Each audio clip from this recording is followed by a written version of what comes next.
Spectrovision Radio. While our government's official position is not to speculate on this subject, we can choose to let our minds explore other possibilities, to use our imaginations. For if we consider that astroscientists agree on one point, that the possibility of life elsewhere is not only quite probable, some feel it is there without a doubt. Let us suppose then that these objects are real space vehicles, extraterrestrial in origin, and not an illusion of the mind.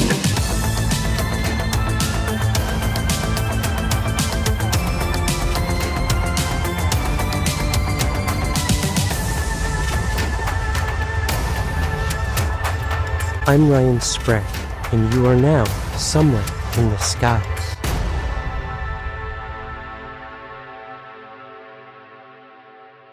Suzanne Landers is coming in to talk all about the SOL Symposium and everything that went down there. I cannot wait, guys. So let's waste no more time.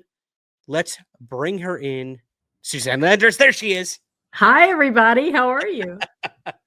Welcome. Welcome. You have had a busy week. You still recovering? Still recovering. So if I trip over my words a little bit, it just is what it is.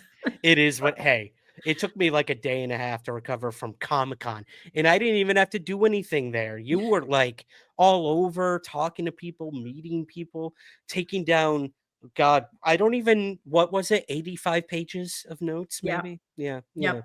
You know, they extended the symposium this year. It was 2.5 days. Yeah. And really long days, plus 2 documentaries shown on 2 separate nights. So a lot of work. But well worth it. Okay. Before we get started, were you able to watch either of the documentaries show? I was. I passed on the Valens Soul documentary. I had read some reviews. It's a French flick.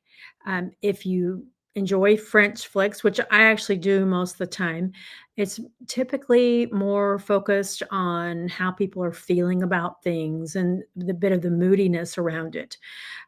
So I passed on that one. But the other one, gosh, I'm blanking on Sosterberg, the UFOs of Sosterberg, Yes. by Bram Rose. I'll pull his name. Well done. And he was there and opened the evening session for that with a few words with one of the gals from Seoul. Highly recommend. I don't think it's out yet, even for purchase, for streaming or anywhere. I looked hard, hoping to be able to share a link because it's worth it. It's well done. And Ryan, I know you have an episode, I think it's number, oh gosh, don't hold me to this, 347 maybe, on Sosterberg. I promise I won't hold that against you, that you don't remember my 420 episodes in sequential order. I promise. Right. Wow. Well, thank you. Yeah, thanks for shouting that out. I remember doing that episode. Yeah. And the documentary will take you from the early, it was the 70s. The first set was in the 70s, these sightings over the military base in Sosterberg, which is in the Netherlands. And then there are also some 90 and 91 military guys in the documentary as well. Well done. Highly recommend. Okay, I love it. J. Ellen Heineken is correcting us. Sosterberg is pronounced Susterberg. Susterberg. Yeah, I'll never get that right. We got it. We'll get it. Okay, well, before we get to the event itself, I have to show this image. I know. So where was this? This was literally off my balcony in Stresa, Italy. That's Lake Maggiore that you're looking at. Just magnificent, deep glacial cut lake, probably 1,400 feet deep at its deepest. Anyway, around, and the entire lake is surrounded by these beautiful villages, little tiny villages. Really nice area. So that was really fun. So that's off my balcony. Okay. Yeah. Oh, I'm so jealous of my my view in London for Comic-Con was not as nice. I think it was just a brick wall to another building in the middle of London, but like a big city view. Yeah. Oh, God, I will go to London a million times a year. And now it's cheaper to take a plane that's like an hour long to London from Scotland than it is to take a 7-hour train. Isn't Make that that make crazy? sense to me. Yep. How does I don't get it. I don't But get of it. course, that's also how I got stranded in Edinburgh for 4 extra days on a trip once. We took that flight Oof. from London to Edinburgh and got stuck in a winter storm that blew in from Russia, the beast Ugh, from the east. the Yeah. beast from the east. Yeah, thanks, Russia. Um, Thanks. from Always stirring Russia up with something. love. Yeah. But hey, Edinburgh, there are worse places to be stuck. Yeah, That's for sure. agreed, agreed, Um, completely. all right. Well, let's start Yeah, with Soul. I'm just there going to we be go. throwing up these two images that Soul had on their website throughout Sure. tonight. I might add some photos in post production when this will inevitably come out as a podcast itself, or your review here of Soul. But tell us a little about what Soul is. We did kind of do a preview a couple weeks ago, but what Soul is, and I guess kind of yeah, wherever you want to start, Suzanne. Sure. I'm all ears, and I'll be checking the chat if we get some Okay. questions and stuff. But yeah, the floor is yours. Well, great. Thank you. Well, first of all, you'll remember that last year it was in San Francisco, California, and Mhm. there were 400 seats available in this amphitheater. It was packed to the gills. This year, they extended it the extra half a day and added the 2 documentaries at night, and they opened it up to 520 live people. Wow. So it was amazing to see this crowd that they had called in to Europe. And I think maybe having it in Europe this year might have been helpful, especially for the Europeans to make it a little easier to get in and Right. to see in person.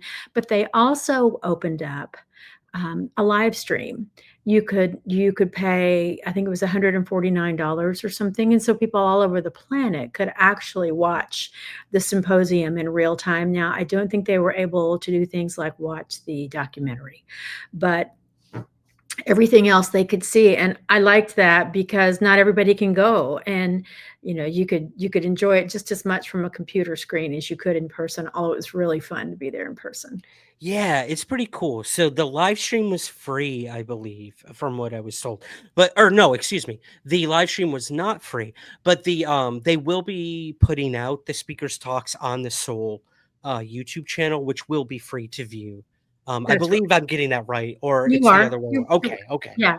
Got You it. had to pay to watch in real time, $149, but Got it. they Got it. will, over the course of several months, be releasing the videos that were taken of every speaker on their website or through you can link in through Twitter or wherever you wanna follow them. Cool. Hey, I'm all for it. Yeah. Yeah, Pay to yeah, play, baby, and then, that's yeah, exactly eventually it'll right. be free. Like, these things are not cheap to put on. They had to rent the venue, they had to pay the speakers, the travel, Sure. the The lodging. lighting and the tech Oh guys, my it god, yeah. was it was game on in terms of production value. High, Oh, high production value. They cool. tripled the seating space, which was really nice. We were kinda stuck in seats last year, which Mhm. after 2 full days, 2 10-hour days or whatever, you just wanna get up and move, even if you go sit in the back of the floor, right? And so you could do all of that this year. So I think that they really learned a lot from last year's and implemented it. That's very important. That's why usually they do, like, feedback things after these Yeah. events. Yeah, I've been there, and I've definitely been the one to get up and go lay in the back for a little Me bit. too. We've all done it. We've all That's how done it. Andy McGrillen and I finally found each other. It's like, I'm the one in the back, laid out flat for a minute. Well, Andy, we should mention too, he just put out his like recap review of his experience there, which is awesome. And Yeah, he had some interesting interviews at the end with Dr. Whiteley, I Whiteley, believe. right. Yeah, and Jeffrey Nuticelli. Musatelli. Mhm, Nusatelli, excuse me, mhm. excuse me. So people should definitely go check that out over on that UFO podcast for that too. But Right. yeah, yeah. I guess let's kind of start with what Sure, yeah, walk me sure. through this. How did it all begin? Well, guess who was first and who took center stage right off the bat, and that was Ooh, Beatrice Villarroel. I our never opener. get that Okay. name either. I apologize, Beatrice, I'm trying over here. But, I thought that was really interesting for them to put her right in the forefront because everyone has been so anxious to hear from her and the science on her glass plates. Um, She is completely confident, but the thing that I like about her is she's kind of soft-spoken. And that brain is whirling. But anyway, wants us to put all this in perspective. And her perspective is that there are 200 to 300 billion stars in the Milky Way, and that 90 million of those are probably in habitable zones. We have found microbial life on Mars, ancient life, of course, and amino acids, or it's called DMS. And a lot of this is beyond me, but DMDS is likely to be found in the oceans in a couple of years, all of which kind of folds into Fermi's paradox, which is that it's just almost impossible for there not to be life out there. Now, we haven't found it. We've been searching via radio signals for a long time, nothing yet. But she said, you got to keep in mind that just because we're reaching out, calling out, doesn't mean that someone wants to talk, right?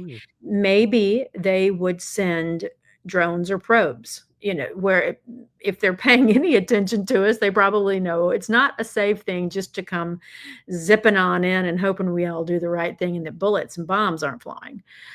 So she says, keep in mind that they may be hearing us and not interested in talking, and that when she found these transients, that's what led her to that thought about this is maybe how they are checking in with us instead of landing on the White House lawn, that sort of thing. Yep. So here are the interesting details about her work. All of these glass plates, first of all, just let me add this was not from her, but these were ordered destroyed by the American government at some point in history. And everyone, I think, thought they had been, but somehow Beatrice found a set of them. And I did learn that she wasn't given access to the actual glass plates. She was given access to basically the equivalent of a high-tech photo of them. And based on that is what she did her work with. So they can find, they're looking not just for these flashes that are out there, that there has to be a flash for them to be noticeable, but it's not the only thing. Other things can flash. That doesn't make it anything unusual. And they have to be in the sun's shadow, and they have to be in the sun's shadow to avoid glint. So what she says is these are highly reflective objects at super high altitude. They present as a flash, but single flashes are valueless. They could be anything. So they're looking for multiple flashes along a line. And so the plates that she put up during the talk, that you'll see like 5 dots or 3 dots coming in at an angle. They're in a uniform pattern, and then they vanish. And so the odd thing about her findings is that one set of these plates, these are pre-1957, before we had space junk up there. One of these findings actually coincides with the DC UFO flap of July 19 and 20, 1952. And another one coincides with the other DC flap in July of the same year, but July 26, 27. So that to me is going to need some more work. We need to know how many more of these are out there and what do they coincide with. She says 68% of the findings correlate with our nuclear testing. But right now, all of this, as I think you mentioned earlier, Ryan, it's only correlation. It is not yet at causation. But she said she is quite comfortable that these observations that we've just talked about save these plates from being called basically trash by virtue of defects. It's not a defect in the plate. It is a thing. They are things, and they are worth studying. She says, so they have found all these, but she says, assume that we are missing 10,000 objects. And she didn't expound on why that number was the assumed number, but that's her number. So we're only looking at a little piece of information here, but a substantive one that's going to end up mattering probably in the long haul. So, and can you imagine I know. The ones that are actually the number wow. Right, right, Crazy. if we're missing 10,000 objects, but it makes sense to me because of all the witness accounts. There are too many. There are just thousands and thousands and thousands, maybe more, starting from BC, they're captured and talked about. So I suspect she's right. They are going to she and her partner Dennis thinks Asperg, they're gonna go into the ocean off Sweden to find a very specific strange object with right angles. It looks artificial, and it's shaped like a D laying on its flat side, but it has Oh. ridges. Yeah, the Baltic Sea, is that the one? I don't know, she didn't call it that. It made me think that it was something It's a else. different one? Oh, okay, okay. She didn't call it that, and, so I thought, "Well, they have found another thing," but that's where they're headed. Future plans are, "Let's dig in the oceans, let's dig in our land and see what we find." Yeah, Yep, cool. yep, Alright. Oh, I'm excited for whatever this new expedition is. yeah, Huh, yeah, we'll see. You cool. wanna move to Carl Nell? Yeah, definitely. I love how they're just right in order here on our Oh, it was screen. a day. That first day, oh my gosh, it was nonstop. Yeah. All right, for our listeners, remember that Carl Nell was, with the US Army, and he worked at Bell Labs, Northrop Grumman, Lockheed Martin. He, was on the UAP task force as the Army director support person. And he poses the question, how do you justify your belief in non-human intelligence? And he says, first, you find foundational facts and you apply rigorous but reasonable standards to them. Now, he talked about what lawyers call burdens of proof, legal standards of burden of proof. And so for lay people, the way to think about that is if I am going to sue Ryan for running into me with his car, No. I know. I won't, I promise. I only have to convince a jury that it's more likely than not, that Ryan has hit my car. That's a civil standard, and it's a really low bar, relatively speaking. If I am in a criminal arena, then my standard is beyond a reasonable doubt or clear and convincing, depending on the crime and the application of punishment to it. So he says it's important, and this is for the naysayers. It is not a clear and convincing standard. That'd be nice, but that's not the right standard. And it's really more of a reasonable man standard, more likely than not. This makes more sense than not, that sort of thing. So first you get your foundational facts and you apply a reasonable standard to them. And then you look at the beliefs of others, some trustworthy people. I think of whistleblowers. He didn't say that, but I thought of like military whistleblowers when he was talking. If they're qualified and trustworthy in other aspects of their life, then we ought to be believing them here in this arena. Mhm. And then he says, here are the foundational facts that he is quite comfortable with in justifying his belief in non-human intelligence. Although I'll tell you, I suspect it goes beyond a belief. I have a feeling this man knows exactly what's going on. Hmm. But here they are. Life's evolved over time here. Negative energy has been proven to exist. Microbes have been proved to live in space. We have sensor data. We have craft being reported as early as 218 BC and continuing nonstop, so that the documentary evidence is just overwhelmingly voluminous. He mentioned the Bolender memo, and it's just one of many, it said Project Blue Book's going away. And the response was, well, that's not a problem because the most important reports didn't go to them anyway. Yeah. That kind of stuff. Mhm. And then there was one in 1971 by the Australian Department of Defense. Grant Levac, if you're still in the chat, this is for you. Shout out, Um, Grant. 1971, Aussie Department of Defense shows that they were trying to figure out what America was doing, and that they confirmed that with intelligence behind the scene, that they were going to learn how to manipulate gravity. So Okay. And this was in 1971. Here we are 50 years later or more, here we sit. But Wow.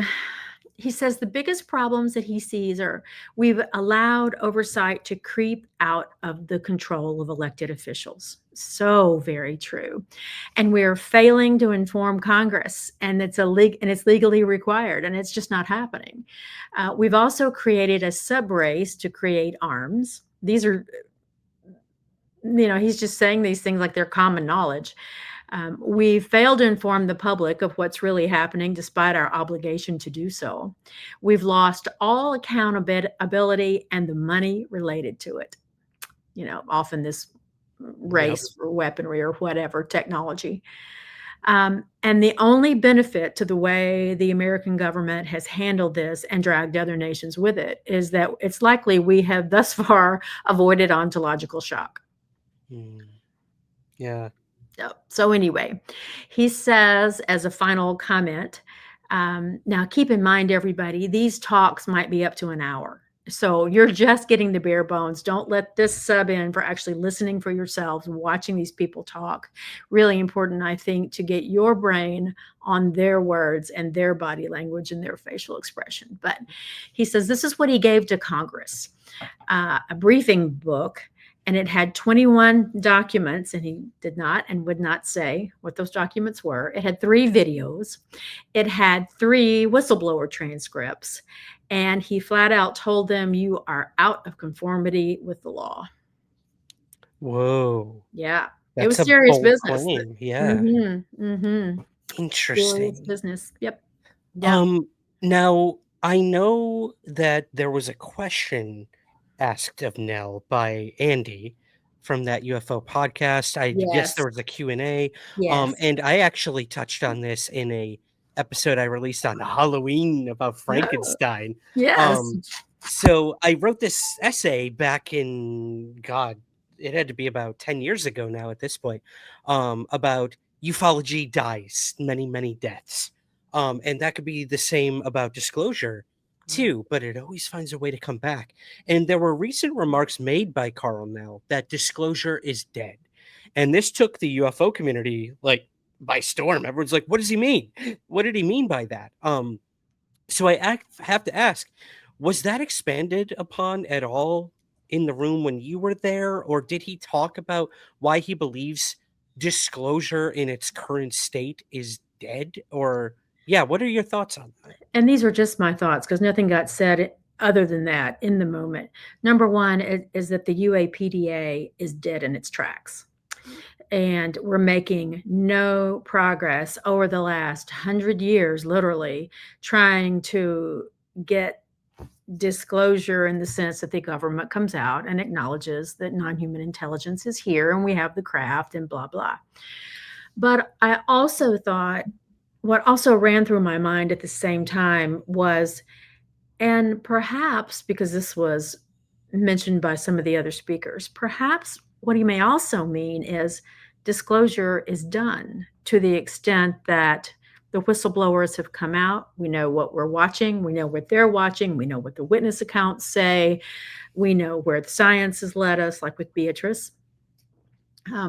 So somewhere between those 2 goalposts, Ryan, I don't know exactly, but I think there was a general theme among the speakers that everyone's just tired of trying to mess with the government and rely on the government. And I have a feeling that's what pushed those comments. Yep. I would have to agree. Like, I think civilians need to take it back again. Like we've tried since 2017 for the government to be, a part of this. And they've made it clear that they don't really want to be. I mean, Congress has tried as well. But, and that's not to say that we need to stop or should stop. I mean, there is a reason the UAP Disclosure Fund exists. The reason your organization exists within the UAP Disclosure Foundation, I believe is the new name that they're going by. Like that needs to always be a part of it. But I think what Nell was really stressing is, look, UAPDA is dead right now, so we have to do something proactive. Like, let's take this back in our hands and let's find answers for ourselves. So Exactly. I would have to agree. Yeah, and leave the government out of it. Let's just, SOL to many extents is trying to do exactly that. I think of SOL as a big think tank with the right professionals to also do science and manage the problem. Yeah. So obviously that just needs to continue that way. We're not going to get the American government right now just to say, oh yeah, we've been lying since Roswell, before Roswell, since Magenta in theory, right? In the 30s. Exactly. Yeah, crazy. I know. Crazy. The cover-up existed before Roswell, guys, apparently. Right. Apparently. Allegedly. Yeah. Awesome. Well, who do we got next? We've got Mr. Luc Dini, D-I-N-I, and he's a French aeronautical engineer, and he's known for his study of UAP with Gaipan, which they pronounce Japon. We're not even close, are we? Every time an American says it, they all go, ow. I always thought it was Gaipan. I always pronounced it Gaipan. Japon. And he started that in 1977. And because they collected a group of experts, sort of like what SOL's doing now, to study this and try to figure this out. He is especially known for his study with Sigma 23AF, which is the Commission of the Association of Aeronautics and Astronomy of France, and it began in 2021. There's Mr. Dini. Yes. Formerly a skeptic, he began to seriously investigate the subject after the 2017 New York Times report, by Leslie Kane came out and revealing the Pentagon's UAP program. And he works on promoting scientific investigation and transparency regarding UAPs. He says, I am not a believer, and he does fingers in air quotes, in NHI, because this is a fact. There's a physical presence and physical evidence and data to show us that this is a fact. Let go of the concept that this is something you need to believe in or not believe in. It is what it is. Now, his presentation was quite technical. So I'm absolutely certain I didn't get it all right. But anyway, he is taking this work, as the French do, quite seriously. They do such a good job, a much more open job. I don't know, a better job, but a much more open job with their public and with their science on it. So to be commended. I thought this was interesting. He has observed the following shapes of UAP: triangles, modified triangles, which look like a cone, like a rounded triangle. There was one object that I called it like the bat signal. It almost looked like from the movies when they shine the bat signal up there. It looks like a bat. And then, of course, orbs, saucers, ellipses. And then there was one that wasn't the bat signal, but kind of looked like a bat with little ears on the edges, and a thing that came down from the center and the bottom looked like it had a ball. So this is why I say, even though this is a technical presentation, you're going to want to see the shapes, because they were displaying those shapes in the videos. And sorry to interrupt, Suzanne. This just sparked my memory. That's what Skywatcher was doing, was creating a database of shapes. So now we can correlate his shapes with these shapes and see if there's any patterns. Yeah. Sorry to interrupt. I hope those two teams are talking to each other. He says the last category are shapes that change. And he says, this is an incredible thing to get to watch. One is, he says, is the concept of the mothership. So there's an object and the little things come out of it. And we saw some of that with the Hellfire missile. You see the Hellfire missile in that video from 2 weeks ago, hit 3 weeks ago, hit the object, and then two things come down and it carries on and they track behind it. And that's what he's talking about. And then he said the other change of shape that he watches with some frequency is giant orbs becoming tiny. And I think vice versa. So they're able to do some stuff. And it makes me think of the witness accounts where they talk about what they've been in a craft and it's so much bigger on the inside than it looks on the outside. Yes, like it could be a Yeah, tiny craft. They walk in and it's the size of like a football stadium. Yeah, right. crazy. Exactly. Yep. In furtherance of his proposition that this is a fact, that these things are here, he says we get all kinds of readings from them. They shut down electronics, our cars, our cameras. Jake Barber, when we talk about him at Skywatcher, his helicopter was stopped mid-flight, not going up, not going down. Um, so they also kill vegetation around it, and of course emit all kinds of radiological things, that are radiation that have direct impact on humans and animals and areas. And they also detect microwaves, and they're not sure what the microwave business is about. Hmm. So, he said it's important to remember that it is not an easy thing to study because they are clearly, some of them, plasma, what we would think of as plasma from our sci-fi movies. They're shapeshifters. They glow, they blur. There's an incident at the Canadian border where a blue light appears with noise. Might be microwaves interacting with the air to create blue, but he didn't know. And then they recorded all of that, and then it'll go away. And then, so it's just remarkable stuff. He is working with Jacques Vallée on sample analyses on various cases, and he's also working on the human effects of microwave radioisotopes. Wow. I love that he's working with Jacques. That's Yeah, perfect. It's a yeah. French match. It's a French connection. It is a French connection for sure, and I think they've worked together decades. In the past. Okay. Yeah. Love it. Love it. And you would see them together in the hallways, That's cool. Yeah. Love it. All right, here comes Dr. Peter Skafish. Everyone will remember, and I promise not to wax on too long a little bit, but I did have to fangirl out just a tiny touch because this is my favorite anthropologist on the planet. And he is the one who last year went on and on about why catastrophic disclosure was not a good idea for humanity. Well, he had some trouble this year because someone printed out his talk just as he was walking up to the podium, and they gave him the wrong talk. Oh, ouch. Yes, I hated it for him. I hated it for me too, because any extra news I could get from him, I would have loved. But long story short, we got some of what we got last year. And then he went through some encounters that he wanted to talk about. I think we just skipped straight to the encounters. There's one in French Guiana, an excellent engineer he knew had a sighting, and he told, what's Mr. Bescon's first name? I'm blanking. Bescon. We'll talk about, hold on. Okay, so Skafish and General Pierre Bescon were on the stage together. Oh, yes. That little detail out.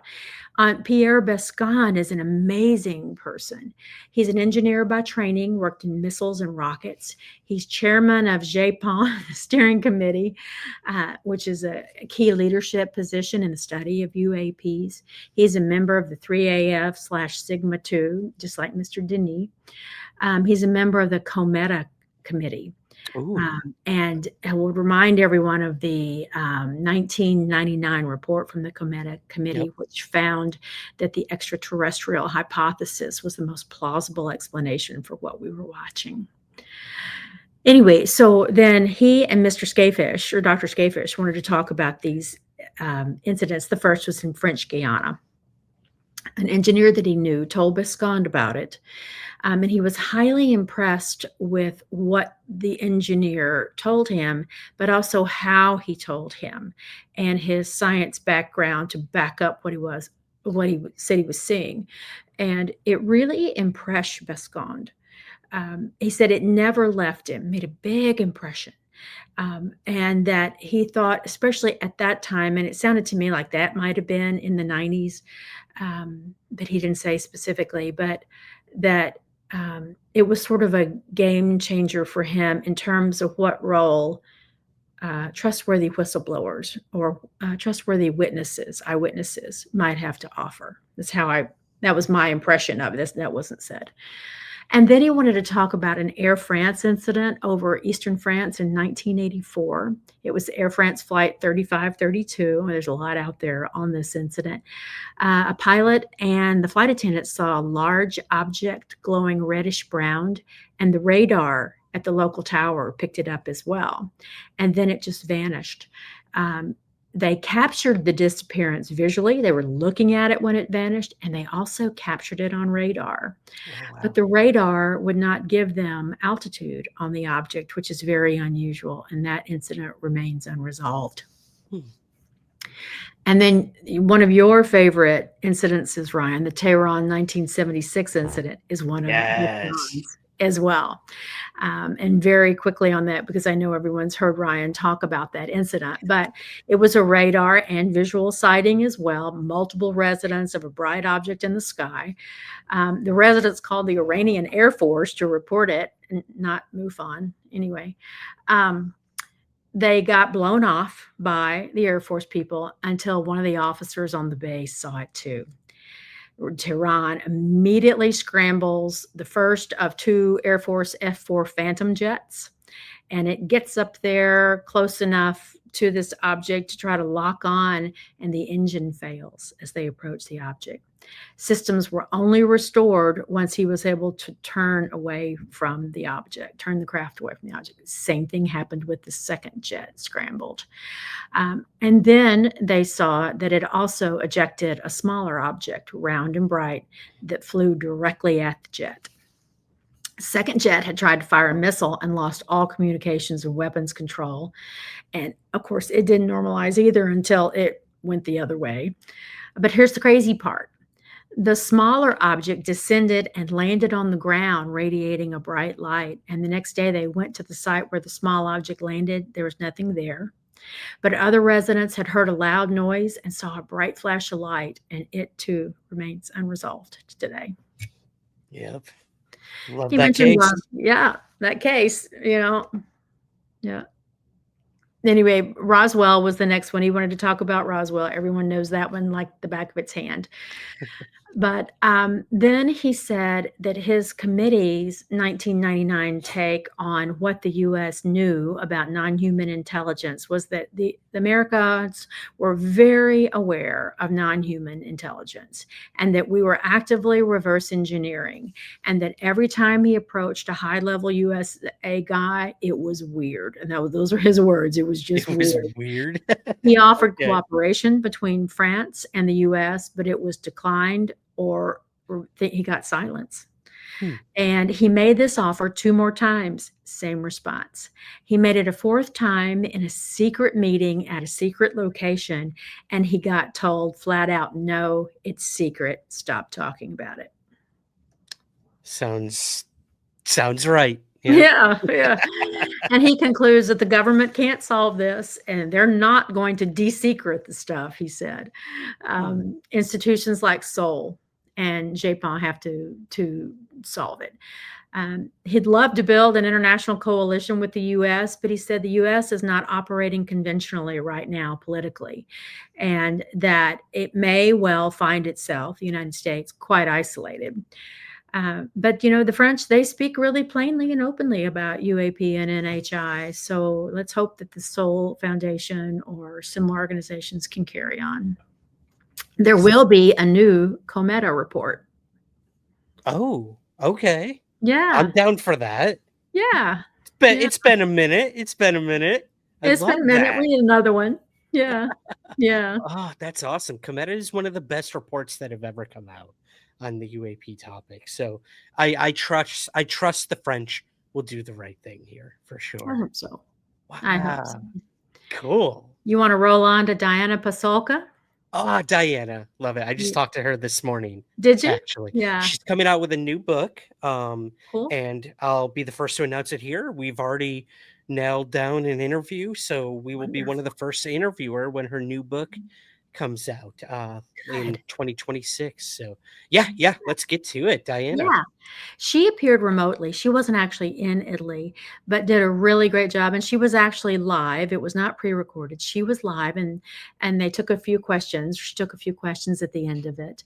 To remind our viewers, she's a professor of religious studies at the University of North Carolina at Wilmington. She focuses on the intersection of Catholic history, new religious movements, digital technology, and UFOs and UAP. She has a research agreement with the Vatican Apostolic Archive, particularly around the issue of Joseph of Cupertino. This Unitarian has no idea who Joseph is, but I'm going to look it up. I just hadn't had a minute yet. She also, her research and her publications try to bridge the academic gap, and she's kind of the only one out there in this niche right now. And she's such a good speaker. She's such a collected speaker. She's currently focused on celestial displays, both from a religious perspective and a historical perspective. And, religious and non-religious, I guess, is a better way to say that. Thousands in Cairo in 1968 at the Coptic Church of the Virgin Mary saw a radiant figure of light flowing over the church. They took photos. It was in black and white at the time. The sightings continued for 3 years, and it's the most documented mass sighting of this kind of display in history. And the sightings continue sporadically to this day. All kinds of celestial displays like levitations and telepathic contacts, apocalyptic messages like Ariel School and Westall, where the children are told, you're not taking care of the planet, let the nukes go. They occur constantly, these messages. And she wonders, this is where her brain is going, which I always love to hear. Maybe we're moving toward what appears to be a post-biological universe. And maybe non-human intelligence and these UAP we see are already there, which is how they're able to go from big to little and this to that and vanish in a blink, whatever it is. And she poses the question, does civilization outgrow its biology? So anyway, she said, they appear so much more highly developed than we are. Can they meet us in the middle to communicate? And so she gave the example of ants here on the planet. So we see the ants, we interact with the ants because we want them off of our sandwich at the picnic. We're getting out of the way of the ants, but we cannot communicate with the ants because we are so evolved past them. Well, she says, is there a way that they can communicate with us by using religious symbol? And it might be a Virgin Mary sighting, a celestial sighting, or something that, like if you and I think you were raised Catholic, you might see the Virgin Mary. I might see a glowing orb, because I was not raised Catholic. So is it tailored? Are they using symbology to interact with us in a way that they think we can relate to because they're so far ahead of us? Oh, And interesting. I like thinking about that. Like thinking about that. Maybe this is what a first communication looks like. It's just symbols.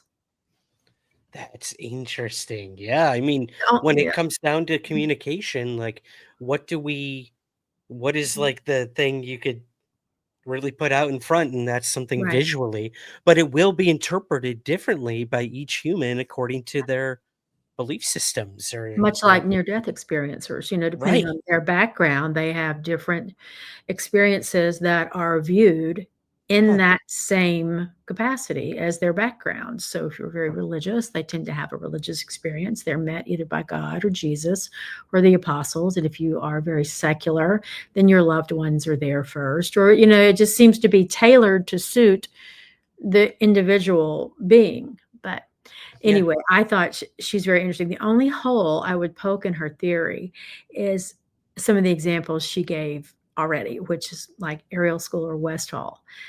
The messages are telepathic and they're clear and they don't require symbols or interpretation. So maybe it's a combination. I don't know. Maybe it's different beings on the other side, but something to think about. Yeah, absolutely. Right. I mean, That's the beauty of this. Like Right. everything's up for debate, and Yeah. we'll all take it differently. But yeah, Yeah. interesting. Well, very quickly, let's go through Dr. Carl Svozil. I'm sure I'm not pronouncing that right. Svozil. And his talk was on the question of, if scientists say it's not possible, get me a new set of scientists. And so his subject was so deep. Fascinating fellow, incredibly interesting to watch and listen to, but it was hard to interpret it for a layperson, I think. Also, my one suggestion that I would offer to SOL for the future symposiums is these speakers. First of all, most of them are polyglots. I don't know how many languages they speak, but the problem with that moment is it's very hard in the moment for the ear to adjust. The American ear to adjust, or the non-language speaker to adjust. If they would run translation in English or Italian or whoever they needed to help during these things, I think it would be better. And so that's there. I haven't gotten my survey yet, but that's going to be one of my recommendations: is help the non-polyglots hear and see and read and understand, because this bright fellow. It's interesting here, Suzanne, in Europe. Like everyone kind of just assumes everyone is multilingual and everything. And it's difficult sometimes. I think people take it for granted over here. Yep, exactly. Well, he works in quantum physics and quantum theory and mathematical logic and what's called randomness. And I did a little digging around on randomness. Let me just mention, it's really random. Yeah. I don't know what he's thinking on. It is deep, deep stuff, well beyond my ability to understand it all. But he says that we need to be focused on the fact that we haven't resolved or unified the theories of general relativity and quantum theory, which I've talked about several times on our shows. Yep. We know that particles react one way on the micro level and the quantum level, and they behave totally different on the macro. And that just has to mean we don't understand the rule. We don't have the rule right yet. So he'll be a leap forward, huge one, if we could just figure that out. But we've been stuck for 100 years. And the line in the sand for us right now is that we don't understand gravity, which you and I have talked about before. Gravity, you and I can defy it just by standing up from our chairs or jumping up, jumping a rope or whatever we want. And yet it holds us all on the planet. So very weak at times, very strong at times. It makes no sense. But you can't get frustrated, and you have to press on. And that's what he's doing. He did say that he interviewed a fella named Joshua Goldson of the USAF, who told him that the development of an anti-gravity device is coming next from America. Ooh. I know. Did he give a date? No, he didn't. Of course not. Of course not. Yeah, but it must have been something he felt confident about to give this guy's name, and for this guy, this military person, to actually be out there. Right. Interesting. All right. How about Monsieur Jacques Vallée? Oh, heck yeah. All right. Vallée. He was there the whole time. He was in the audience like everyone else. Here's the only bad thing about 520 people at this conference. I couldn't get anywhere close. I get it. Anywhere close. I got close enough at one moment to say hi, and he said hi, and then boom, it off there. It was over. Hey, that's more than most people can say. I got a hello. Yeah, you got a hello from Jacques Vallée. Heck yeah. But there are 520 people trying to get a word from him. And it was just that part. That part of this symposium got harder. It was hard last year, but that got harder this year. Mm-hmm. Yeah. So I thought this was absolutely interesting. He had a full hour. And by the way, on a softer subject, he was treated with the deference that this man deserves. He was the senior professional in the room. Everyone went quiet when he stood, whatever happened, the deference he got was palpable, and I appreciated that for him. He's aging, we all are, but I was really happy to see the group give him the respect for the bravery and the hard work that he has dedicated his life to on this very difficult subject. But you know how he chose to spend his hour? Talking about one incident in 1966 in Arkansas, um, very near Haynesville, Louisiana. So Arkansas sits on top of Louisiana, for those of you who don't live here. This is the same time frame of my experience as a child. It was, I think, either 66 or 67 was mine, and I was maybe an hour away from where this happened. But he said this incident was never classified. There was no abduction. There was no government hanky-panky, he called it.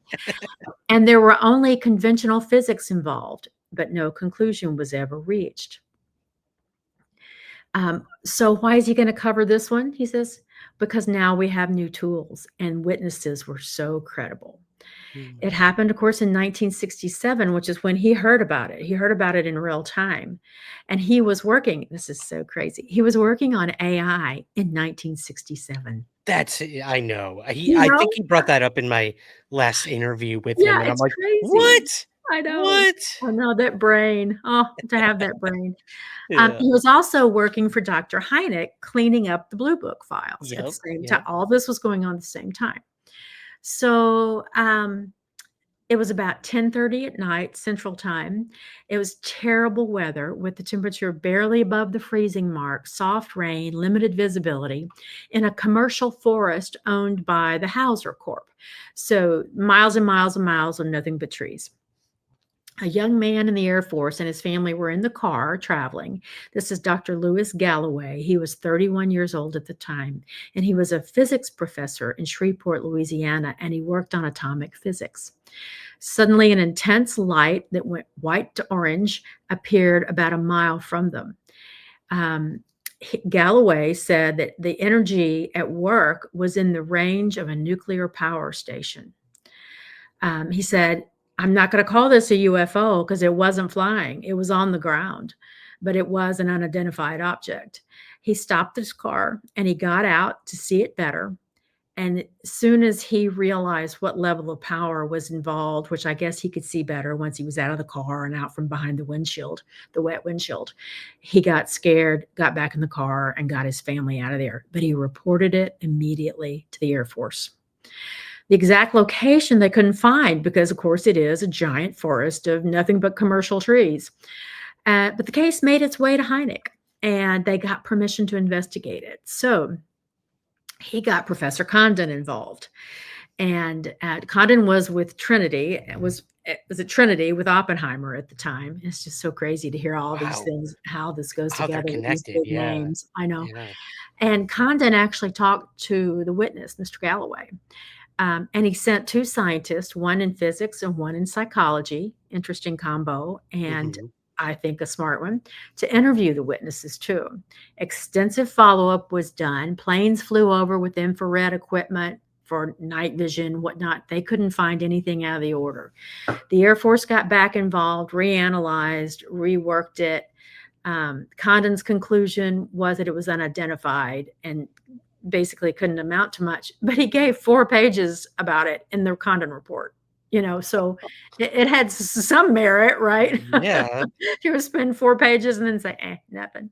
Yeah. But anyway, Condon, after the Condon report came out, other witnesses found the location.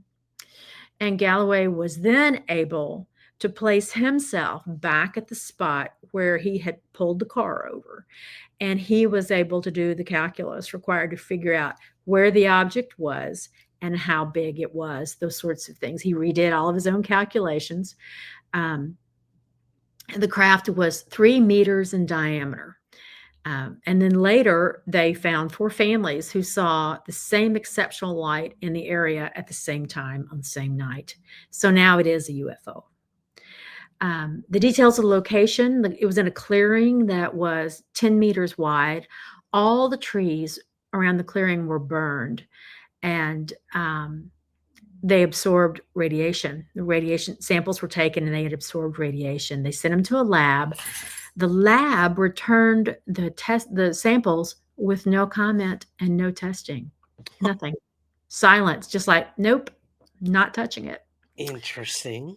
Well, somehow the witnesses agreed to give Jacques Vallée the bark. He has the bark, but he won't let anybody have it. He is literally waiting on science to catch up to the point where they can do the testing needed without anybody cutting into the wood. So he did some level of analysis got done, but nothing that would require damaging the bark. And the result of the testing that he did, he found that the energy level detected was equivalent to 3 Mile Island. What? I know. And the moral of his presentation was we need to go back and investigate these cases before 1970 when stigma was bad. But don't give any of your testing to the government, Avi Loeb. Yeah, it will disappear. Or inevitably. $300 trillion. Yeah. Yeah. Wow. I love this idea of like retroactively investigating UFO cases. Micah Hanks and I talked about this really long time ago on the podcast of how as technology progresses, we can then go back. I mean, look at the work by Beatrice Valerio. I mean, Right. with the plates. Like these Right. things are decades and decades old, but we're now able to use them and use whatever machine learning and everything to figure these things out. Their connections to nuclear detonations, connections to UFO flaps. Like it's I agree with Jacques. The more technology progresses, the better. It's not even the stigma at the time of a UFO. It's the non-stigma now and Right. the availability of technology in the scientific world where we can now look at a case from the 1970s with 3 Mile Island levels of radiation in bark. That's crazy. Well, I am going to the UFO Center, the Historical Center in Albuquerque in December. I've finally made an appointment with Mr. Marlar. And so I was hoping to look for this case to see if he's got anything on this case, plus my own case from the same area in 66 or 67. So cross your fingers. Fingers crossed, Yeah. eyes crossed, toes crossed. Toes crossed, exactly. Everything's crossed. I love it. Okay, it's time for the UFO Throwdown. Jake Barber and Gary Nolan. No, sassy Gary. What did he have to say? All right, let's go. I think he was really enjoying himself this time. Okay. He seemed so much more relaxed and happy and interactive.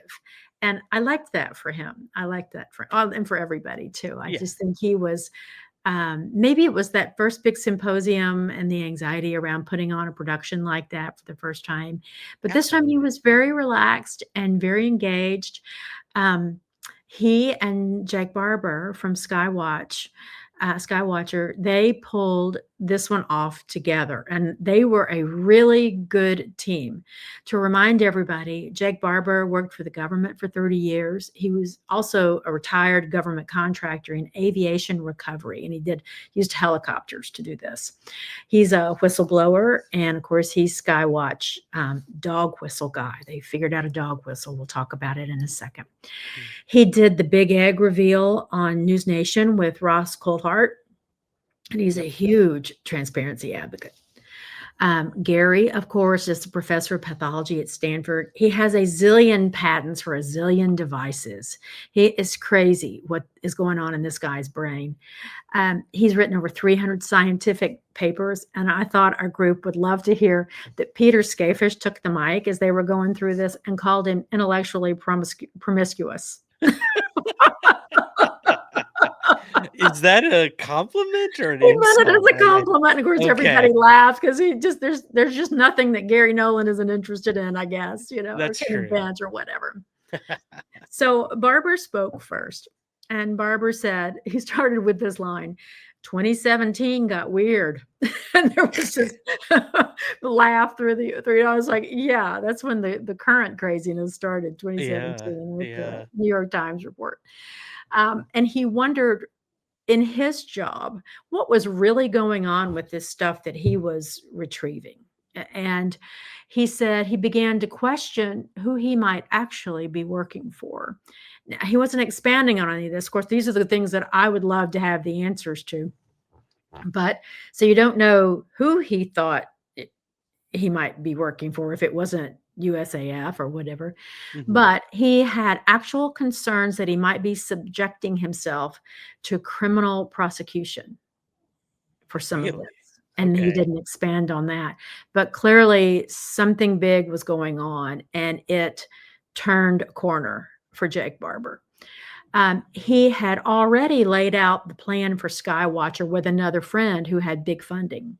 So even before 2017 got weird, this was rolling around in Jake's mind. He was no longer willing to wait on the government to disclose what he thought he had realized in this process. And he felt certain, which I love this too, that he felt certain they could catch up scientifically with the government, and the skies are not classified. So you can't stop him, in other words. He interacted with David Grush. Grush had put a call out, I guess, behind the scenes to other military guys for backup. He didn't want to come out alone in the whistleblowing game. So they made a careful plan after a lot of thought on how to go forward. And he said it was big and scary to ponder this. What don't we know? Maybe there's a good reason that the government is not telling the truth. It could be something negative and scary or harmful. We don't know what we don't know, right? That old saying. So he said it also, just from a personal perspective, felt weird to be without oversight, which I can very much imagine. If you come from a military background, that probably feels a bit untethered, and a little unsafe, maybe even. But he literally had no idea what the phenomenon was and how much the government already knew, if anything at all. Then in August of 2024, he said he went straight for the big prize. He went to an area, and I think it was in California, but don't hold me to that is known for tons and tons of UAP sightings, just almost constantly. And immediately an egg went over them at about 1,800 miles per hour, completely silent. And this is crazy. They got a photo. He said, this is like capturing a bullet with a bullet. Your friend standing out in the dark somewhere, and he shoots a bullet, and you're in the other place, and you got to hit his bullet with your bullet. And they did it, So anyway, they also got a bunch of sensor data on top of their photo. And he is absolutely convinced that consciousness can interact with these things. And the goal is, of course, to collect the right data, repeat the data. And then when you're able to repeat the data becomes evidence. And then you get that evidence peer reviewed. And then when the peer review is done and approved, there's your proof. And so that's their whole setup. And Gary Nolan is helping on the science end of this. And he told a funny story. He thought he was supposed to be working on one project, but when he got out there was some of this consciousness woo stuff going on. He goes, oh, what have I gotten myself into?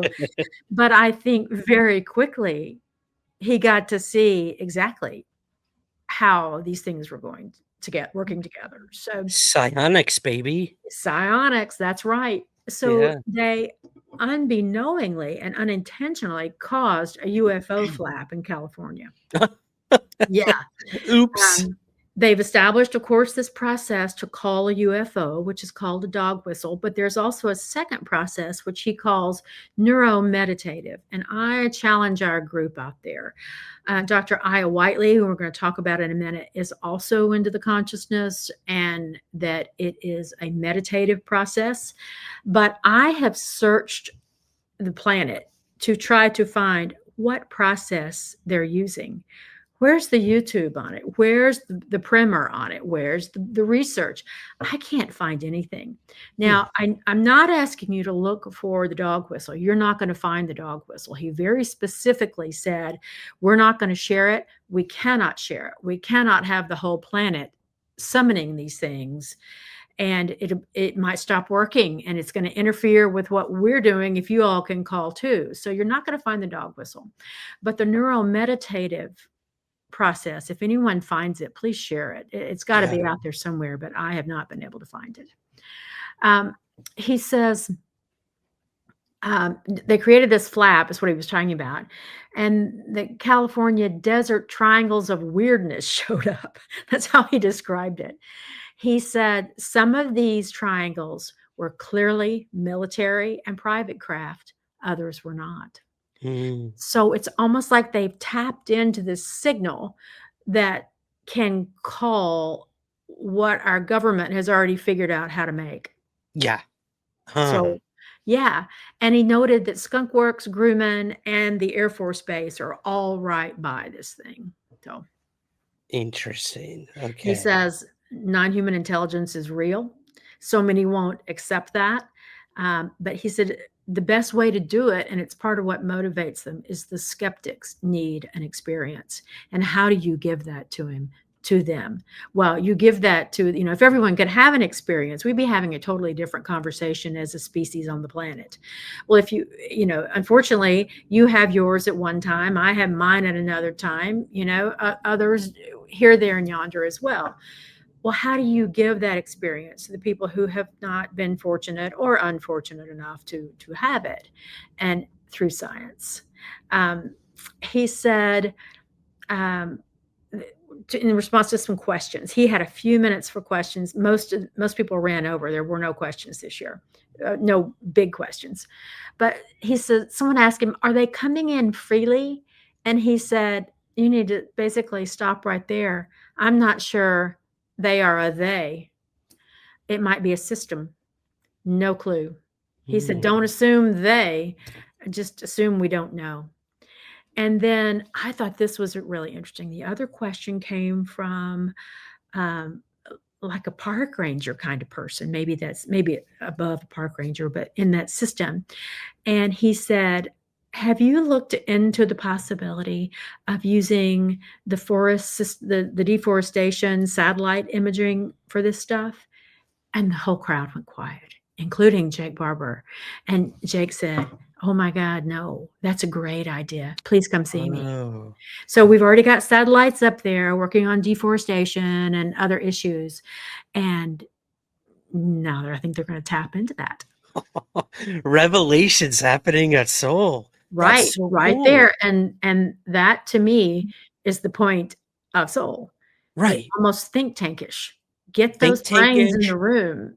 And networking in a good way of like, how can we benefit one another and how can we help one another with different resources?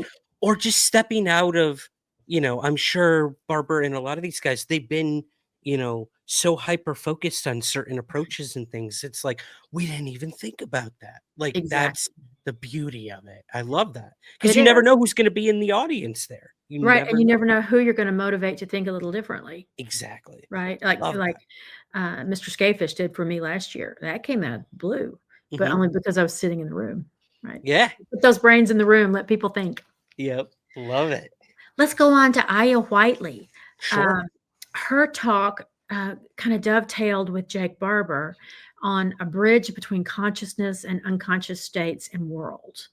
This is interesting. She is a consciousness engineer. So it's something like she's got an interesting title. So I had to look that up. A cognitive engineer. She designs systems to improve human performance and how we think, perceive, and make decisions. She is a space psychologist, which fits in beautifully with this subject. And she has designed training for our astronauts and still very much involved in it. She is also practicing a neuromeditative technique, which she talks about. And there are videos out there on her on YouTube. And I listened to one or two of them. I still don't really understand the process itself. but it is a meditative process and it involves a special way of breathing. And if you watch her videos, listen to her breath. She's actually doing it while she's talking. Oh, wow. Yeah. So it's a circular breathing protocol that reduces CO2 in the brain, and it leads to a better connection to alternative states, increased neurological growth, and increased memory. And so basically, you're working towards heightened neuroplasticity, and it morphs the brain for lasting positive change. Long practice by the Tibetan monks. There's some clues for finding the process, and many other ancient people.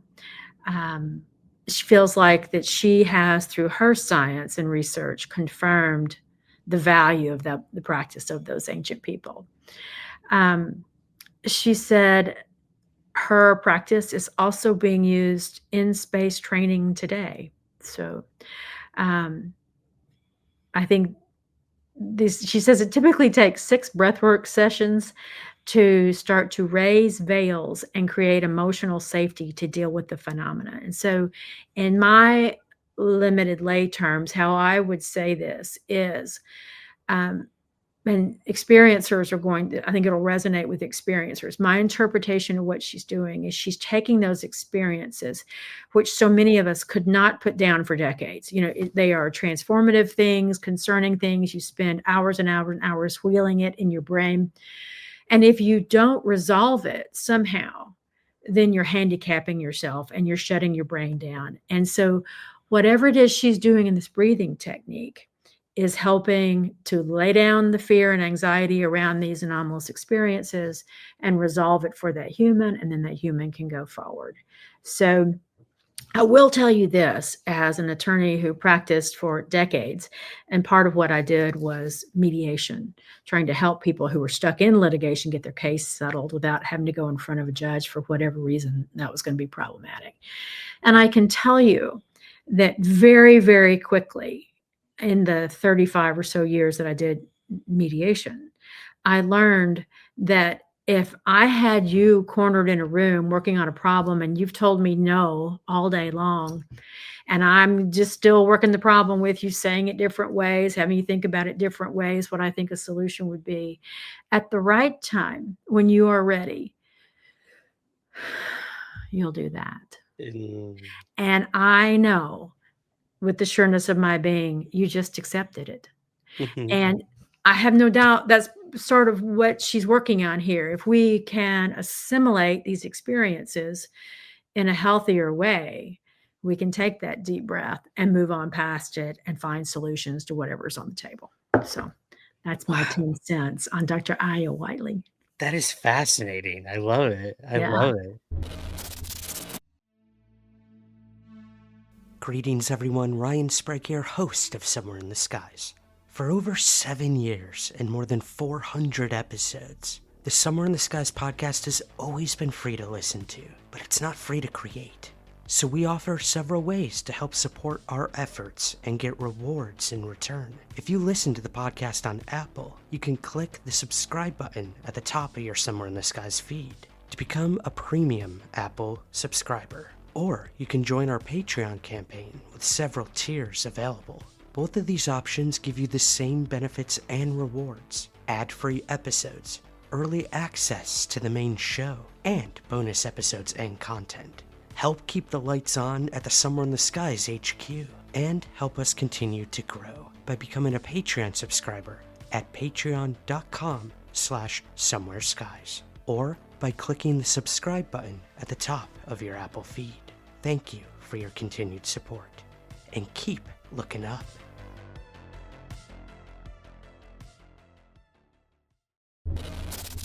All right, Dr. Christian Peters, we made it to day 2, people. We made it to day 2. Day He was the 2. first speaker of day 2. All right. And he was talking about the hard and soft science of UAP.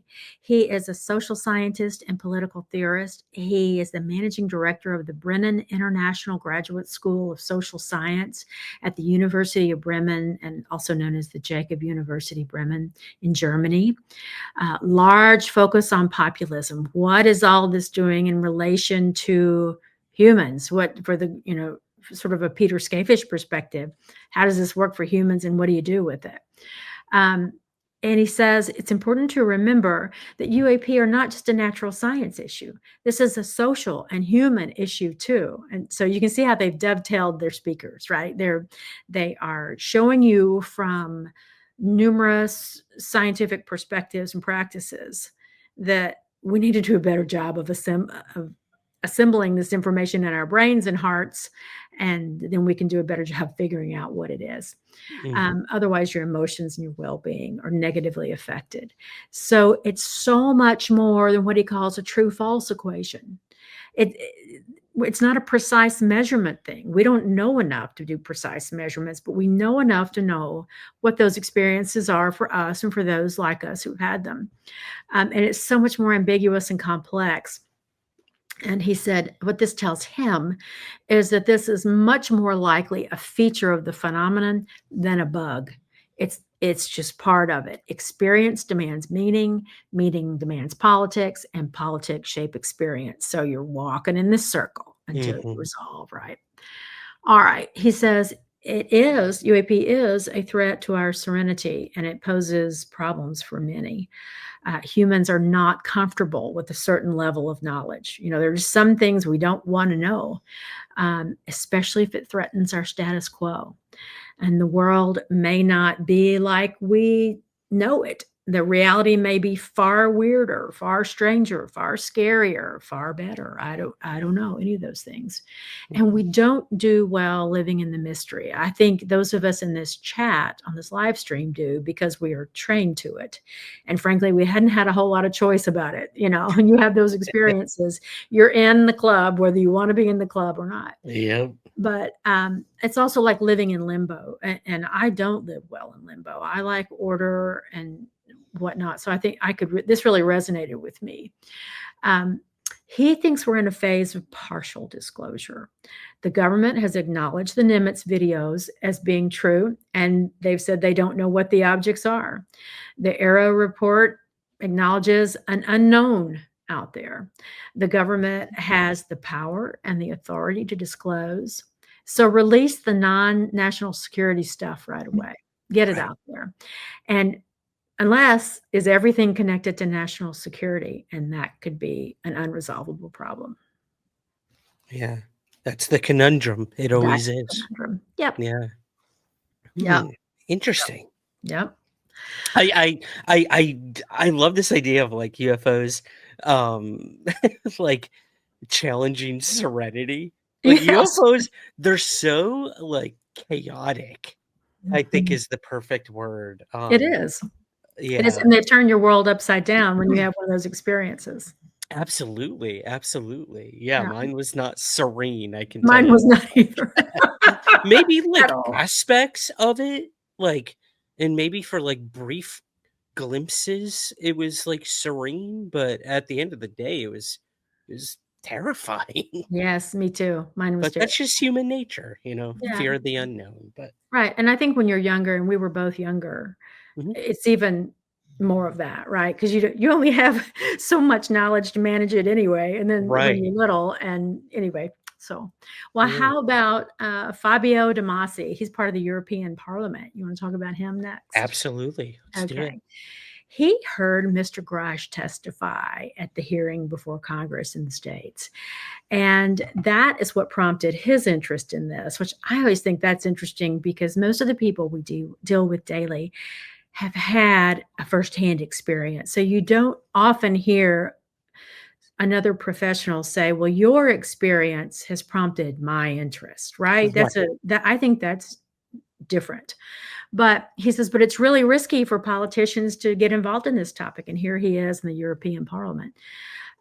Initially, he thought what was being seen was U.S. defense stuff, and maybe even disinformation stuff pointed at people like China or Russia, kind of targeted disinformation. But he has since reconsidered. And here's what he wants the European Parliament to do: review the data like a scientific organization, so very much like what SOL is doing in Japan. Interview the witnesses and the whistleblowers, which, it's one thing we are doing right over here. We are getting it out there one way or the other. Yeah.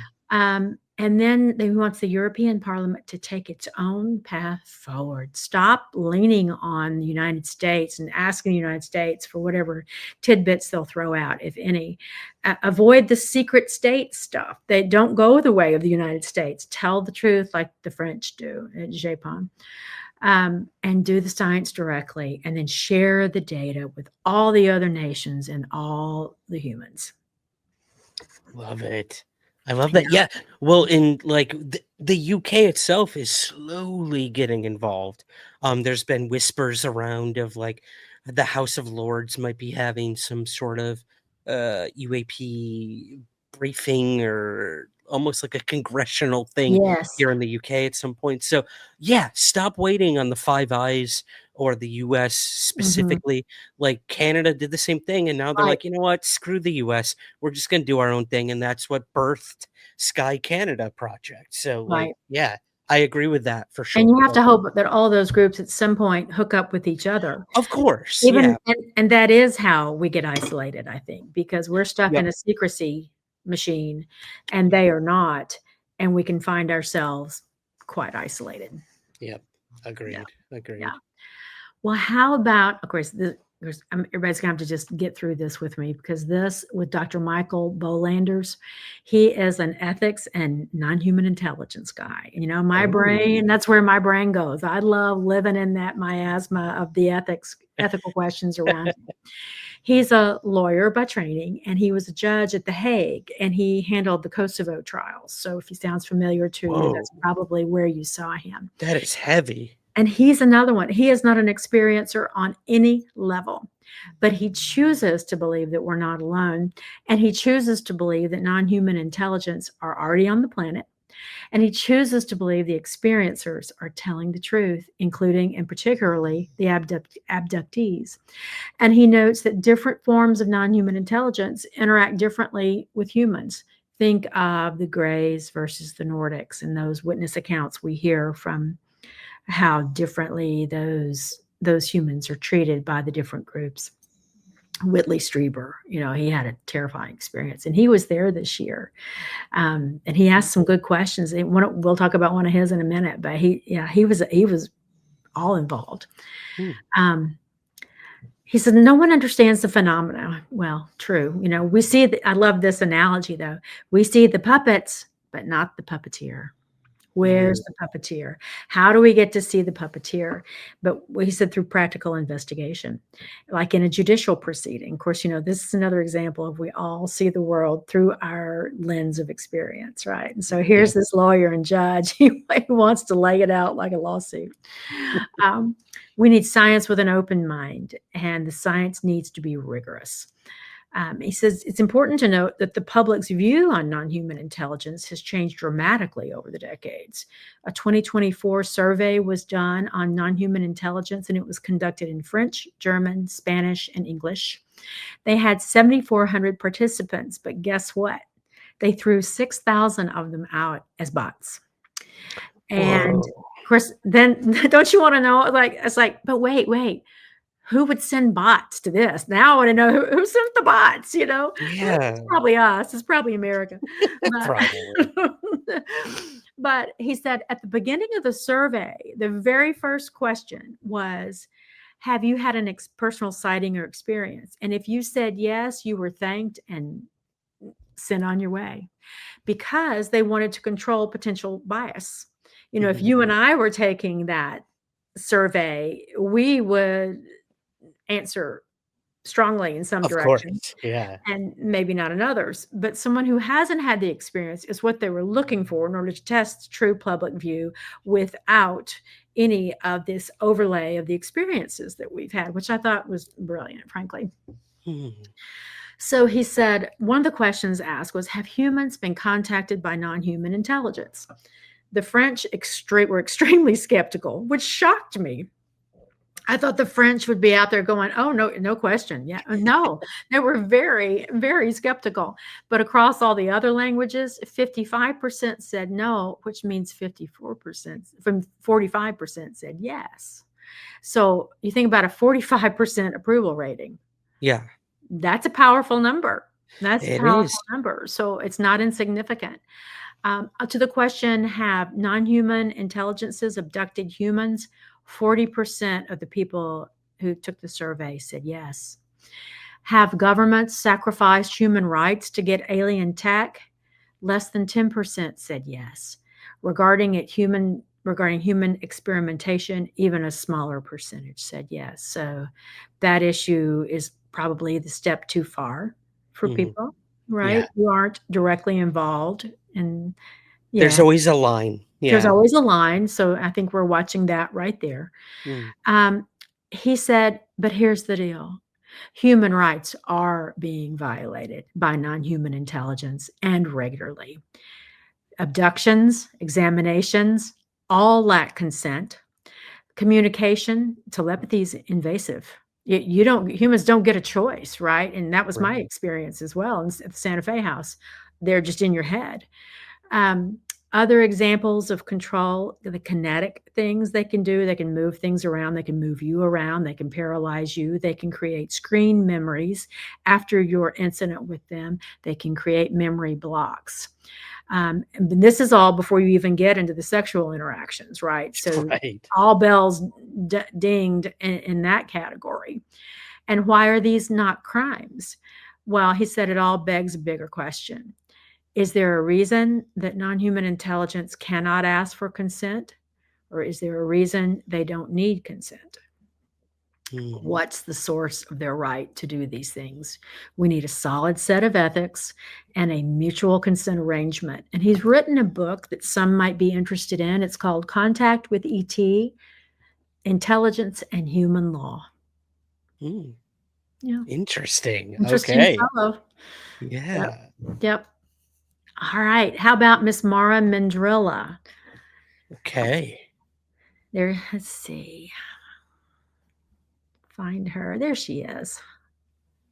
I'll get a close up in a sec here. Okay, so Mara works at the SOL Foundation. She's a lawyer by training, but she also has a fashion design degree, and she looks like it. She is put together from top to toe, and really pretty girl, and a really good speaker, and very, very comfortable on that stage. She started out saying the human eye is an amazing masterpiece of evolution, but not compared to other beings like, say, an eagle who has 8 times sharper vision than we do, and it's in high def and in multiple dimension. Mm. Snakes, they don't even need light. Warmth is how they know. It glows to them somehow in their brains. So they're using heat instead of light. So she says there are huge, huge deficiencies in what humans are seeing with these masterpieces of evolution called our eyes. We need to change how we look. And I know you and I talked about this when the weather balloons were shot down over Alaska and one of the Great Oh, Lakes, yeah. and during What those a time. yeah. As soon as they changed how they were looking for those stuff, all of a sudden the skies were full. Right. And that was her point here. Once we change how we look, then the taboo will fall away. Will start to fall away. It'll help that. And I think that that's exactly right. I think that as the images come out, whether they're from Skywatcher or whatever, taboo does start to fall away. And people who are not experiencers do step forward with interest and curiosity and a need to know. So we need to look beyond with a studied curiosity. Yet Europe remains silent, despite being the birthplace of thinkers like Galileo. They're too dependent on the United States and NORAD and NATO. There is a clear and present danger in Europe's skies. And Europe needs to build a plan to go into effect ahead of disclosure, including upgrading their equipment, finding financial independence, I think primarily from the United States. We've got to figure out space governance in order to avoid monopolies, right? So right now it's pretty monopolized in theory in Skunk Works or Lockheed Martin or whatever. But to avoid that, we need a set of rules we can follow as a planet. The plan has to include a management plan for ontological shock. And it has to be a data-first, data-driven approach. And it has to be shared. The solution isn't secrecy. It only comes with publication and collaboration. All right. So this is one of those times when Whitley Strieber stood up and asked for the microphone. And he also, much like Mr. Valet, was treated, I mean, the room goes silent, right? The Yeah, of room just goes course. quiet. And they Willie Strieber stands up. yeah. And they're racing a microphone to him as quickly as they can get. People just passing that thing as fast as they can to get it to Mm. him. And he says, I too was raped. I was shown, and some of this, I mean, I knew that, but some of this I did not know. Like he was shown his wife's miscarriage. Did Oh you my did you God. heard that? I had He may have mentioned that in my last interview with him. But mhm. oh my gosh, that's I know, traumatizing. horrible. He said, all the lack of consent, humans have no voice in this. He wants to know what it will take to bring institutions to focus on this problem.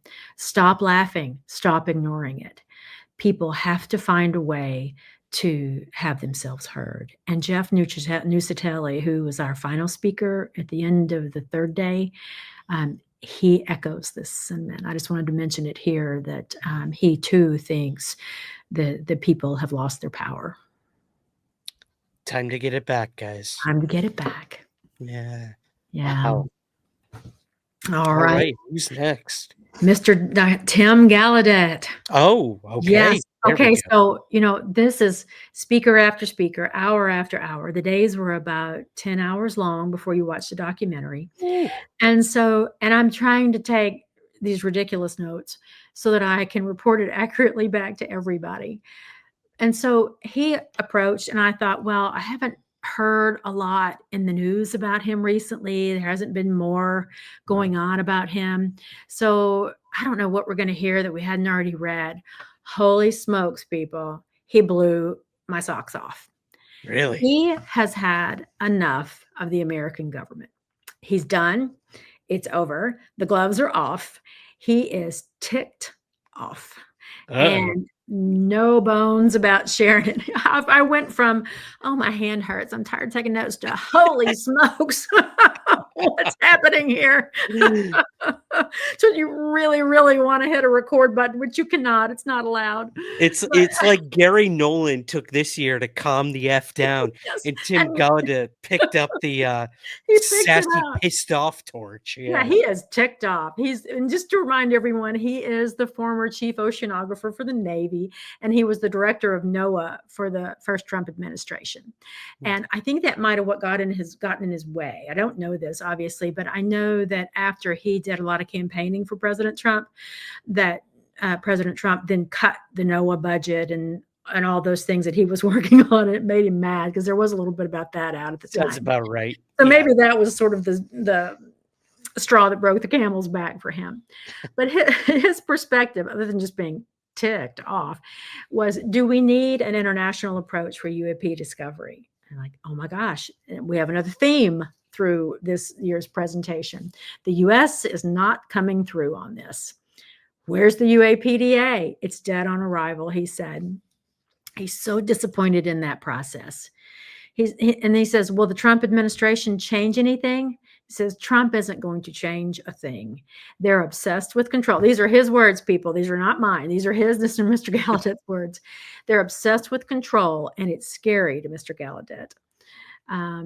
Gallaudet reached out to President Trump in a letter, got zero response. He did the same thing to NASA, same response. And he said, that's only going to get worse now that they're under intelligence.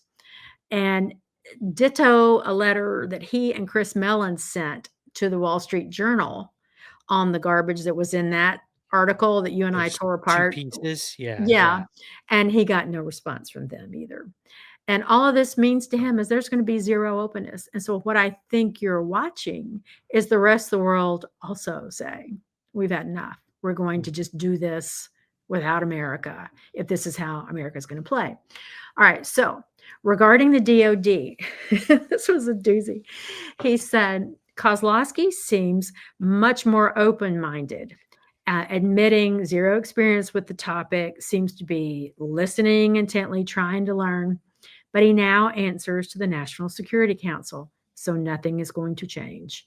Gallaudet said he knows that there are recent sightings and whistleblowers, and they are not being released. He says, and this is funny, I'll give Kozlowski the benefit of the doubt, basically because he's learning, but not the former guy. Thou who shall not be named. He who shall not be named is not getting the benefit of the doubt from Tim Gallaudet. Wow. Anyway, he says all this secrecy, despite the public being so much more interested in the topic, is just a problem.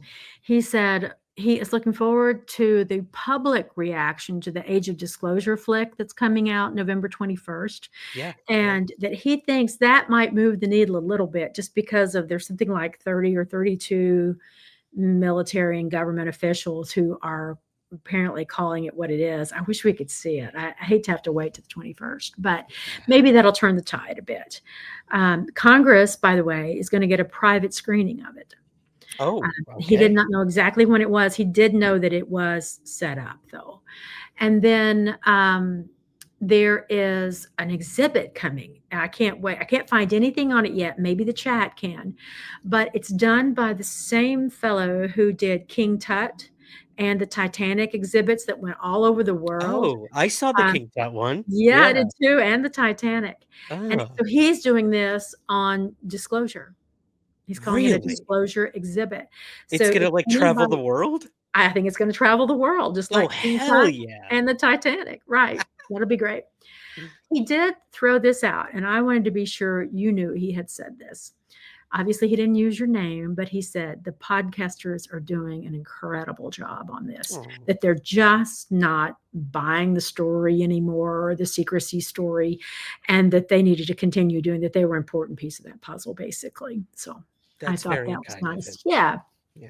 And then, of course, he talked about the device on top of the sphere that Avi Loeb had put up there and the NASCAR thing, which I think he thought was funny. But he was using those as examples of increased public interest, right, in this topic now. And I agree with him. I think, can you imagine 20 years ago going to somebody in Vegas and say, yeah, we want to look for non-human intelligence on the top of your building. Can we do that? No. What? I don't think so. Yeah. Yeah. Anyway, Times he have says changed. Times have changed. times have changed. He said, but other governments, I mean, the kicks just kept coming to the American government. Other governments are doing a great job, he says. Canada with the Sky Canada report, Brazil, they have an office dedicated solely to UAP studies. Korea, they have the same that Brazil has. Asia's a mixed bag, but headed in the right direction. Japan, and I loved hearing this, Tim Gallaudet, Chris Mellon, and Peter Skafish have advised Japan privately. Yeah. Yeah. I heard behind the scenes they've been working. And cool. Japan is establishing their own Right. UAP office, I believe, as well. So Right. yeah, I never thought I'd see the day where Japan would get involved in the UFO. They have a rich history of Sure. encounters and everything, but that their own government is going to get involved. That's interesting. Right. It is, I thought so too. yeah, Yeah. yeah. India has an astrobiology foundation, which is a private entity, but is doing the work. And then, of course, Beatrice and her partner Dennis in Sweden. France has Jacques and Japon. Australia has Coulthard and Reese Dalton Morgan. And I am going to add Grant Levac. And then US, Iran, Israel, China, and Russia are all so security focused. And this is a quote, the US is now aligned with its enemies, close quote. Amen to So that. he agrees with Jake Barber. Ignore the government, leave the UN out of it. They're largely ineffective anyway. Do the work privately and use AI to help us. Mhm. And then he got some interesting questions. Will the Five Eyes help? You mentioned Five Eyes a little while ago. He said, yes, they're already working on underwater things, but the problem, it'll all be classified. Sure, they're going to do the work, but they're not going to tell you. Cool. Love it. He did say this. I thought this was interesting and valuable. In classified settings, I don't know how he could talk about this, but this is what he said. In classified settings, officials acknowledge that they don't know what the UAP are. And he said, go ahead. I love that. Well, I've been saying that for years. I don't think they know what this I don't think they know either. That's not the cover up. That's not the conspiracy of Right. like they have it and they're hiding it. It's they're hiding the fact that they don't know If they what don't any of know what it it is is. or how to Yeah. deal with it or what to do about it. Yeah. And then he said, we need to seriously consider Carl Nell's religious worldview. Well, I didn't know what that was, and he didn't expound. So as soon as I got home that night, I was Googling, and because no one around me seemed to know either. Yeah. What is that? Here's what it is. Number one, there is an ultimate truth and a higher power. Nell has stated, quote, I subscribe to the idea that there is an ultimate truth and that humanity, being created in the image of a higher power, is endowed with the quality to pursue an understanding of that. Number two, that was on the connection between religion and UFOs. He has also explored the relationship between UFOs and religious concepts. And there is a podcast that he did called The Biblical Truth of UFOs and Angels. And he discussed the subject with Diana Pasulka. So that might be something fun to ask her about too when we interview her. Yeah. And then this concept of the emanation of a Godhead. In a presentation chart about possible explanations for UFOs and non-human intelligence, one of the hypotheses was listed as emanation of Godhead. So I guess God showing himself, basically, or herself, whatever. But he said that global human sovereignty is being threatened by non-human intelligence, and that catastrophic disclosure is a real possibility and consideration, that it could actually happen that way, which he does not think it should, but it could happen. It's going to happen sooner or later. Well, at some point, Got it. especially with all the private research, we're going to get with the program or we're not. It's going to happen, right? You know, Yep. either get a Exactly. plane to help it not happen, or it happens. Or it happens. Get on the train or get off. Yeah. Okay, the next speaker was Dr. Jacob Hawk Mizra, and he was talking about Scared in the Shadow, and he's basically just ticked off at SETI. He doesn't think SETI is doing what it needed to do to get the work done, like it's scared of its shadow. He's a senior researcher at the Blue Marble Institute in Seattle. He studies bio and technological signatures, and he works with SETI, but he's mad. Not mad's a strong word, but he just thinks that they need to do a better job. He has some things that he's working on. They're works in progress. One's called Breakthrough Starshot. And this is a project to send many gram-scaled probes with light sails to Alpha Centauri. These star chips, he calls them, CHIPS, not ship, would be pushed to 20% of the speed of light by powerful ground-based lasers, aiming to complete the journey in 25 years. We'll see. Okay. And then there's one called the Lone Signal Project, and they're sending messages deeper into space than what's normally done. And he's also working on an interstellar probe that would fly far away from the sun's influence, which I think we're listening to a lot of that on 3i Atlas, how the sun's causing that object to do certain things and not do other things. And so getting our scientific gear out of the realm of the sun may lead us to something that we don't know yet. So basically, he also on 3i Atlas, he says, I think it's just a comet. We got another one on the comment side. Yeah. Love it. All right. Anna Brady Estevez and Jonathan Berta. Let me talk to you about Jonathan Berta first. He's the guy, I think I talked about him last year. He's been in AI for years. He constructed and ran this AI bot we had as a participant in the SOL Symposium. You could ask that bot anything, and by text, it was on Signal, and by text, it would answer it. What room is this being held in? What time is this? Is the documentarian that made this flick going to be there? Whatever you wanted to ask. How many people are attending? Boom, boom, boom. So that was nice. You could get any answer instantaneously.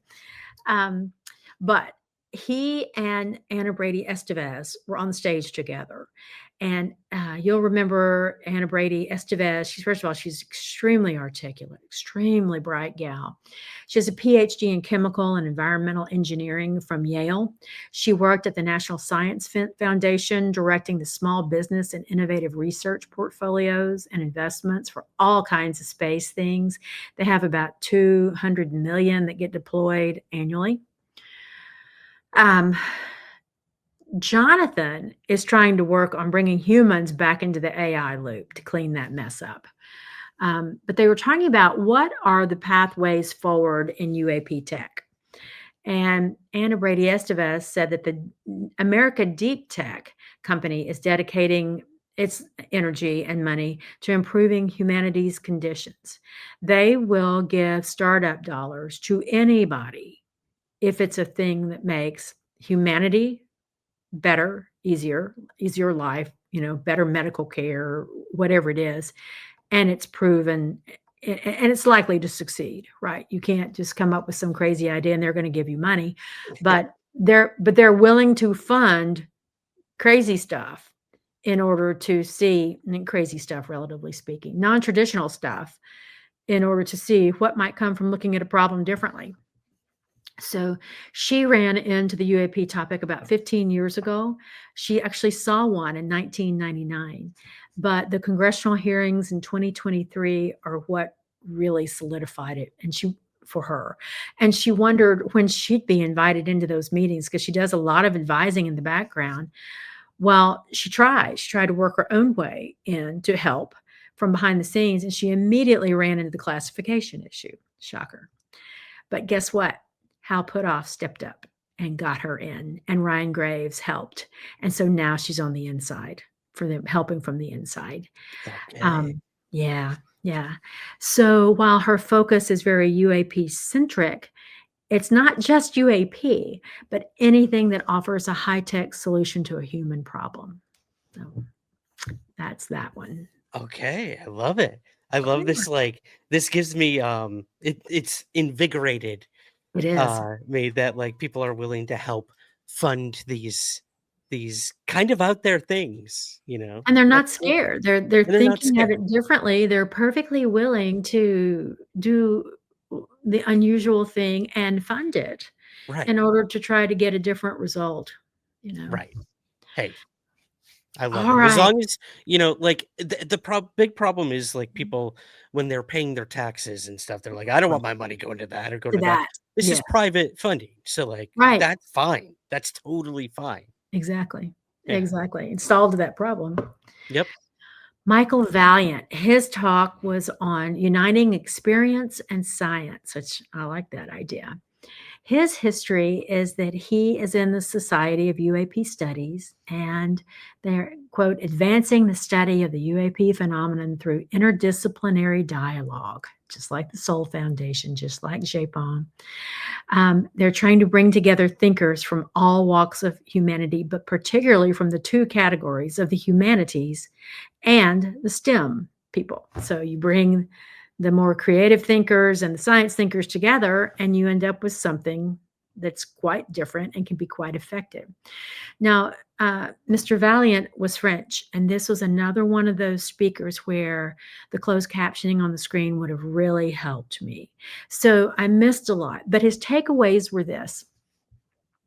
It's problematic that the UAP community across the planet is so fragmented, and we are. You've got people in every little pocket and very few groups working together. We need a good protocol for dealing with this thing, which the other speakers had also said. And I think this is me, thinking I heard correctly and trying to understand, but I think he's working on a unique UAP database of some kind. So I have flagged him. We'll see what comes out from him, following him on social media, and I'll report back if I see anything. Cool. All right. All I'm right. all for more databases, baby. So put it in there. Put it in there. Okay, this was one of the most interesting things. This is Roberto Pinotti, Pinotti. And this Italian gentleman is a specialist in the Magenta crash in Italy in 1933. It was a little hard to on language to hear. These people speak English beautifully. It's just the accent. It's not the actual words. It's the accent. It's so hard for a non-speaker to hear. But he is a sociologist, a journalist, and an aerospace expert. He founded Italy's National UFO Center, a private organization based in Florence. He's also been its president for decades.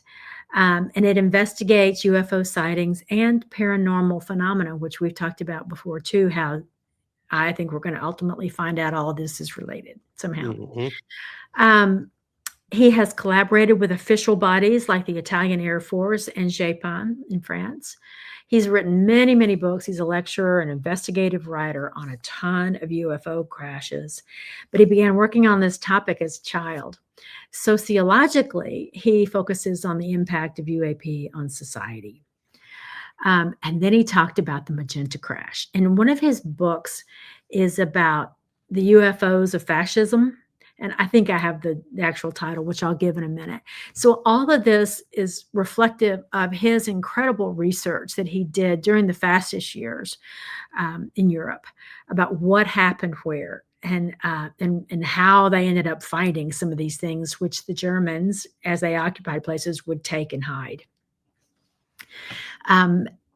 The allegations around the Magenta incident were that a saucer-shaped craft was recovered. But here's what happened. Mussolini black boxed it in order to reverse engineer it. And he was later able to show that that was true, that's what Mussolini. happened. Yeah. Ultimately, the Pope is said to have given the object to, guess who? The Americans. And the trail went dark. So he's not been able to track it past the Pope, when it apparently came to us over here. Grush, you will remember, confirmed these facts in the 2023 hearing, and Elizondo confirmed these facts in the 2021 hearing from his U.S. intelligence. So, that's ringing a bell. You're watching a little circle come full. This all prompted pressure on the Vatican to release their data. And so I think he's still working on that. In 1997, though, the way he unfolded this particular drama around the Magenta crash and fascism, he got a letter from an unknown sender. And in this mailing was a complete Italian Air Force report dated 1936. The object was torpedo-like, no wings, no engine. It had been followed by two smaller objects.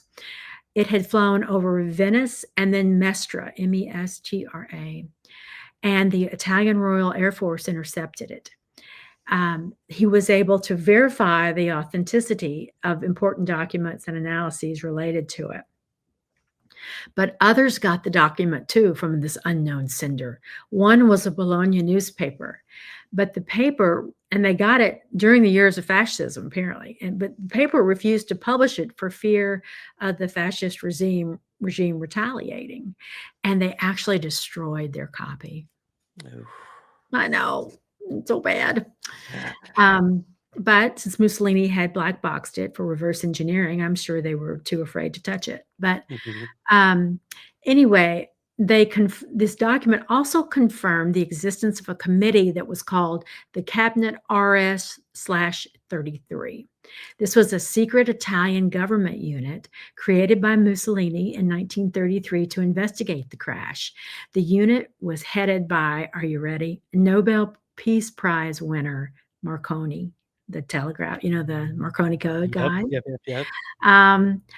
This was also later confirmed by Marconi's nephew. Also on the committee were Mussolini's son-in-law named, I'm not going to get this right, Galeazzo Ciano, and Halo Balbo, who was a fascist politician and a black shirt leader. The documents were then authenticated by a forensics expert, and it turns out that the Italians have the equivalent of a Cheyenne mountain, and it's called Mount Sorata, Soratta, and it is an atomic shelter and bunker, and it was controlled by the Nazis. There are 14 kilometers of underground tunnels, and this is where the secret committee was headquartered. Other than that, confirmation of the committee, he's not been able to find any other historical document referencing it. So this is where apparently all the documents and the research related to the crash were taken by the Nazis, and some of this only came back out once Italy was liberated. So here is his book. It's UFO Top Secret, Mussolini and the Extraterrestrials, and it was released in 2000. Okay. Yeah, he Go check calls that book out, guys. yeah, he calls this book and the other work around all that the Fascist Files. Why not? Coming to Why not? you on Yeah, Fox next yeah, next summer. I love yeah. it. There you go. There Huh. you go. Mr. All right. Pinelli. Yeah. Love it. I'll have to Yep. look into a lot of that stuff. Absolutely. Ugh. Absolutely. Well, James Fowler, guess who he is, guys? He's the dog whistle tech guy. And this was really interesting. Here's Okay. his history. He is in security strategy, global threat mitigation, that sort of thing. He helps with the monthly SOL News Roundup, if you get that in your inbox. Hmm. He was in Obama's defense cabinet, and he works at Stanford with Gary Nolan. And he also works for Barber and Skywatcher. He retired from the government in 2020, and he started running war games. And there was a 7-foot UAP that deviated its path and flew right over his team. And it made him ask why. Shocked everybody. He asked the government if the UAP was theirs. They said it was not. And then he wanted to figure out a way to engage whatever this was. So he began this dog whistle research. And he realized that when using radar to see UAP, they saw nothing. And he thought maybe they just weren't, maybe it was a scientific principle that just kept them from being visible on radar, but he wasn't sure. So, but he decided to try other systems. And after 2 years of working on this, he figured out how to capture them with learning adjustments along the way. It didn't just wasn't a eureka moment, but he refined his process over 2 years. And what he's doing is it produces huge quantities of data. And that's a problem. It's onerous and expensive to go through massive piles of data. Mhm. And that normal scientists are not data scientists. So you have to take this voluminous information and make it usable by other scientists in their areas of expertise, which is what he's doing. And I think they're probably using a little AI to help with that as well, because it's so big, but it's terribly expensive and timely. In 2021, he only saw one UAP, but they wildly increased in the subsequent years in showing up, including from cell phone video, which he found odd. You can't see it on radar, but I can capture it on a cell phone. Also in broad daylight, also all over the globe, all valid. He said he is convinced that the UAP have taught them how to see, capture, and interact with them, that it was a two-way street. He said UAP in aviation flights are dangerous, and airliners see them all the time, and in close proximity. When you see one, you can then go to data and see that many more are there, but they weren't physically visible, which is bizarre. He said that the equipment used to produce this dog whistle is a combination of 3 signals costing millions and millions of dollars. And if they're not careful, they go to jail. I don't know what that means, but Yeah. Interesting. Straight to jail. Yeah, straight to jail. Do not pass go. You do not pass go. Once they have been working a while, they started this classification process. And they've created 11, but they've only released 9 of the classifications. So 2 more out there. I don't know why they haven't released them, and he didn't say why, but there are 2 more out there. They still don't know where they're coming from or what they're doing. The Tic Tacs actually hide from them. Isn't that interesting? Some come quite close. It makes him think that they are observing us just like we're observing them. And there's a field around these objects that interferes with the equipment. They've chased 25 UAPs and come within 200 meters at times of them.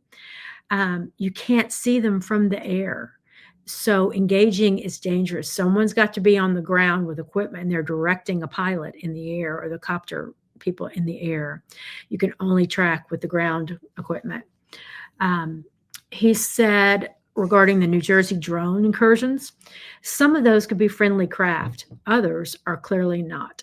And the incongruences abound, especially in illegal areas and areas government doesn't typically conduct stuff in, because there's huge risk of if something goes wrong. So overpopulated places, you're too close to humans if something goes wrong.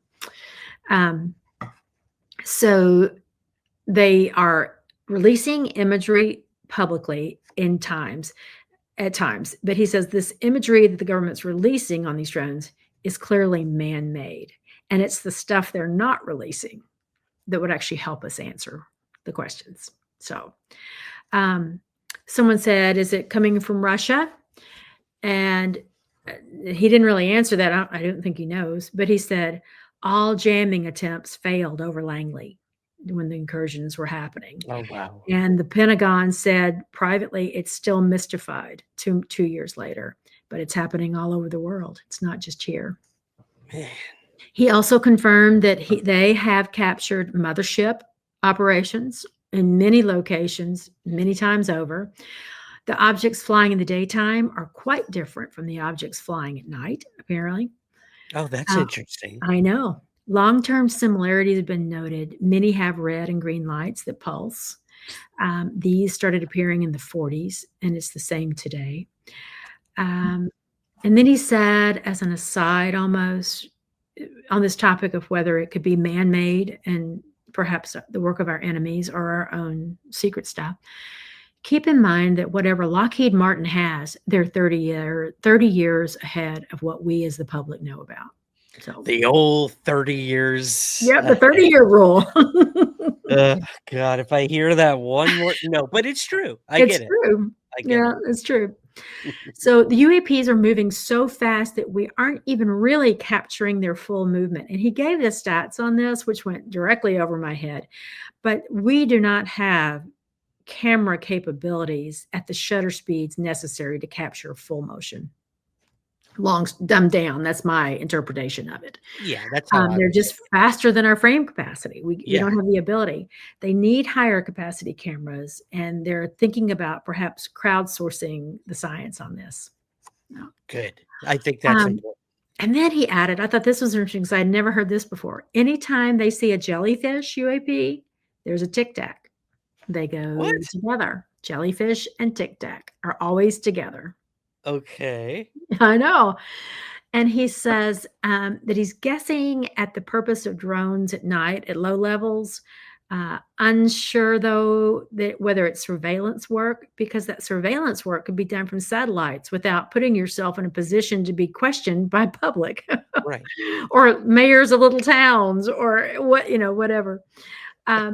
Maybe to sense the nuclear stuff up close, perhaps that they not doable from space. Maybe to place yourself close enough to engage in some seriously sophisticated computer hacking. Maybe close enough to take lethal action if they wanted to, but he said there's literally zero evidence that that's a motivator. Right. No. That's it. Yeah, that's it on him. Guy. Okay. I know. Look into him. All right, Jeff Nusatelli. Okay, holy smokes, you guys. He knocked it out of the ballpark. I learned so much about him as a human and what he has been through and why he came out. And I think all of these tidbits I'm about to share with you tell you so much about who he is and how serious he is about this and why he came forward. So he was on stage with Peter Skafish, and that team worked really well together, I thought. I'm anxious for that video to come out so everyone can see them working together. But here's Jeff's history. He was born in a coal mining family in West Pennsylvania, and he joined the Air Force at 18 years old. His father and his grandfather were both coal miners. And so I had that sense, he didn't say this, but I had the sense was he needed to take a different path. He saw how hard that existence was. Anyway, he joins the Air Force at 18, and he did military security. Some of this he told in his whistleblowing before Congress. But during the War on Terror, he did helicopter crash recovery. And then he said his interest was actually piqued when he was a child. In 1965, he and I must be somewhere kind of close to the same age. His father saw a giant fireball come down, and the buddies ran to see where they saw it land, and they couldn't find it. And this was in Kecksburg, Pennsylvania. And the Army came in and investigated, but the whole ordeal made a lasting impression on Jeff. So one night in 2003, he arrived at work for his late night shift. He worked nights, so he's up all night and down during the day. And there was a crowd waiting for him, and a bit of a kerfuffle going on because a real work UFO incident had just happened, and it was being taken very seriously. Fravor and Grush testified about this incident in their public testimony. A low altitude, 100-meter red glowing square had appeared. It was clearly a structured craft, not plasma. And as soon as the reports were written, he made copies of everything. He said, this is a trick I learned early on in the military. Copy it all, save it all. And he even copied reports from the observers and kept those as well. And he said, keeping this paperwork all these years turned out to be hugely helpful. Leading up to deciding to testify, he just said he was almost haunted, my word, not his, but haunted by this thought that he had almost been in this position before, and he couldn't place what it was he was feeling. And then it came to him finally after some inner reflection. In 1970 in Pennsylvania, his father was a member of the coal miners union, and they'd walked off the job, and they were rebelling over coal mine pay.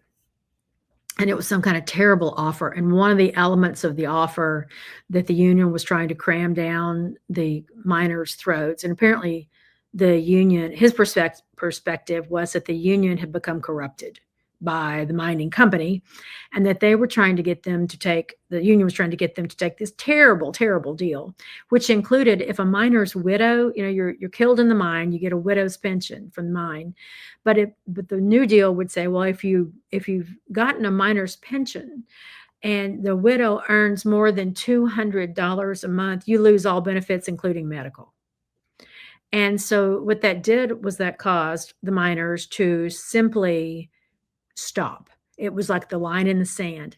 Well, guess what happened next? Two of his father's buddies, one buddy and the buddy's wife, were murdered. And clearly as a result of this conflict. And just an intimidation tactic. But his father stood firm, and so did all the miners. In fact, his father told the union representative, you're just going to have to kill me, because I will never accept this, and I will never ask anyone on down the line to accept this. So how Jeff interpreted this was, my father spoke truth to power in 1970, and it did get worked out appropriately. And Jeff saw how hard that was and what strength that took. And that was why in this moment, on this topic, he felt like he had been there before. Yeah, exactly. Wow. He says, basically, kudos to Grush, who just kicked in the door on this thing, and others followed. Somebody had to go first. Grush went in. Mm-hmm. They He's lost the Yeah. what do they call it? He's like the first player Mhm. on a football team to take the hit. Yeah. Take the hit. That's right. Right. They lost their clearances, their livelihoods. They lost their social networks. Many are still in this particular situation, including Dylan Borland. And this was what I thought was interesting. Dylan was listed as being a live speaker at SOL this year with Jeff. And then when I checked in and got my materials, I went immediately to see where they were on the lineup. And then it showed that Dylan was going to appear remotely. And I thought, well, okay, whatever. But then when the time came for the presentation, no Dylan. Oh, So bummer. I have a little anxiety for him. I don't know. I know he thinks he is not safe. Safe. Yeah. So I just throw that out there, keep him in everybody's thoughts. But anyway, this is why Jeff agreed to come forward to speak truth to power. And he was incredibly reluctant. He saw what was happening, but he also, I think, had that sense of loyalty to his buddies, that if one was going out, they were all going out. And they might get phased out, in dribs and drabs. It wasn't everybody at once. And Grush was going to be on the line of fire first. But that all those things together gave him what he needed to step up and do this. And I tried really hard to get to talk to him and thank him, and I couldn't get anywhere close. Couldn't get close to him. That's the only bad thing about having all the extra people is it's just that much harder. But Yeah. Anyway, Congress tried to help Dylan Borland, he said, and they sent him to Arrow. Arrow thanked him, promptly classified everything they told him, and threatened him with criminal prosecution, even the death penalty if he talked. Good So Lord. then Dylan goes to the inspector general, but things got worse, more pressure. And at this point, Ryan, I get goosebumps. The room is dead silent. You could have heard a pin drop on the carpet. No one is making a sound. And by the way, Grush and Dylan Borland all come from the same area that Jeff is from. Isn't that interesting? That is. Yeah. Long story short, he says no one deserves this kind of treatment. And all of this factored in for him in stepping forward. He says, I lived through the Vandenberg incursions as well. There wasn't so much stigma at the time of the Kecksburg incident in 1965, but it started immediately after that. And the pressure to shut up and stop talking about had an extremely effective chilling effect on everyone. And so the other guys stopped reporting it, but they didn't stop telling Jeff. So 2 years later, now he's in the backyard. This is part of what he testified to, with these buddies at home around a bonfire. And a friend noticed a light. And they all immediately stopped what they were doing and looked. And the object started to dance in the sky and do strange things with light, he said. They noticed it, and it noticed him. He knew with sureness that it was watching them as well. But when it performed, you throw out all the ideas of like satellite, helicopter, because it was doing things that we cannot do yet with technology. It didn't radiate or light up anything, but it was lit. So it was somehow a structured craft that the light, you could see the light on it, but the light was not falling down on objects. They can control the light, which is wild. And this experience changed everything. And he was very grateful for the fact that it happened in this little pack of guys. He didn't have to explain anything. He didn't have to justify what he saw. He didn't have to convince anybody. Everybody saw it. Everybody knew. And it gave a sense of peace, I think, and comfort. Yeah. So his takeaway is let the people speak the truth. And remember that the experiences with these crafts also come with trauma. It's not all, peaches and music. There is trauma, and these people are traumatized. And the whistleblower process creates more trauma. And he says, while his experience with his buddies in the backyard was positive, and he thinks it was because he was with his buddies when it happened, others are truly traumatized and trying to integrate the experience, which is a really hard thing to do on your own, much less when the government attacks. And he says, so why does the government have to attack? If it's our tech you're showing us, and then why are you showing it to us and then punishing us for saying it? So stop. You're creating trauma on every level. And he said, it's very obvious that our government knows we are under observation and we need to know why. Here's what the whistleblowers need. They need money. They need support funds. And you're going to start seeing, I think, some of those things pop up around, and that we will be able, as just regular citizens, to contribute to help. They are unemployable even at mundane jobs like at the local Home Depot. Something has gone on the government end of things that is not good, that keeps these people from being able to feed their families. The other thing they need is legal support, and psychological support. And everyone can contribute something from their expertise. I mean, and that really resonated to me, because here you are, a writer and playwright, and here I am, a lawyer, and yet here we are every week from completely different perspectives, throwing in something that we think is of value on this topic. And that was his point, that let everybody bring what they have to the conversation and appreciate it. Everyone should have a voice. Yeah. Everyone should have a voice. And then his final thoughts were this: this is a battle of attention. Don't look away. Stay on the team. Keep asking the hard questions. Draw attention where you can. And the room erupted. Standing ovation, applause. Everyone lost their minds. Yeah. Wow. Sounds like Nusatelli was like the man of the hour. He was. And of course, being a big baby, I've now got tears. Everybody else is clapping, and I'm like, oh my God, I'm in tears, because what he's been through and how he was treated, and the whole thing with Dylan Borland just undoes me that they get treated this way. But we're doing our one little part. Yeah, absolutely. Wow. So that is the SOL Symposium for 2025 in Stresa, Italy. That is incredible. I what a marathon. I can't, I don't know how you, Andy, and all the other people did it, but can I ask, do you have those notes with you? Can you show us? I need to see this mess. Yeah, look, guys, look at how thick that is. That is loose leaf paper that she hand wrote. That's insane, Suzanne. I envy your attention span. First of all. Gosh. And I was like, I would have to, every once in a while, I just get maniacally focused.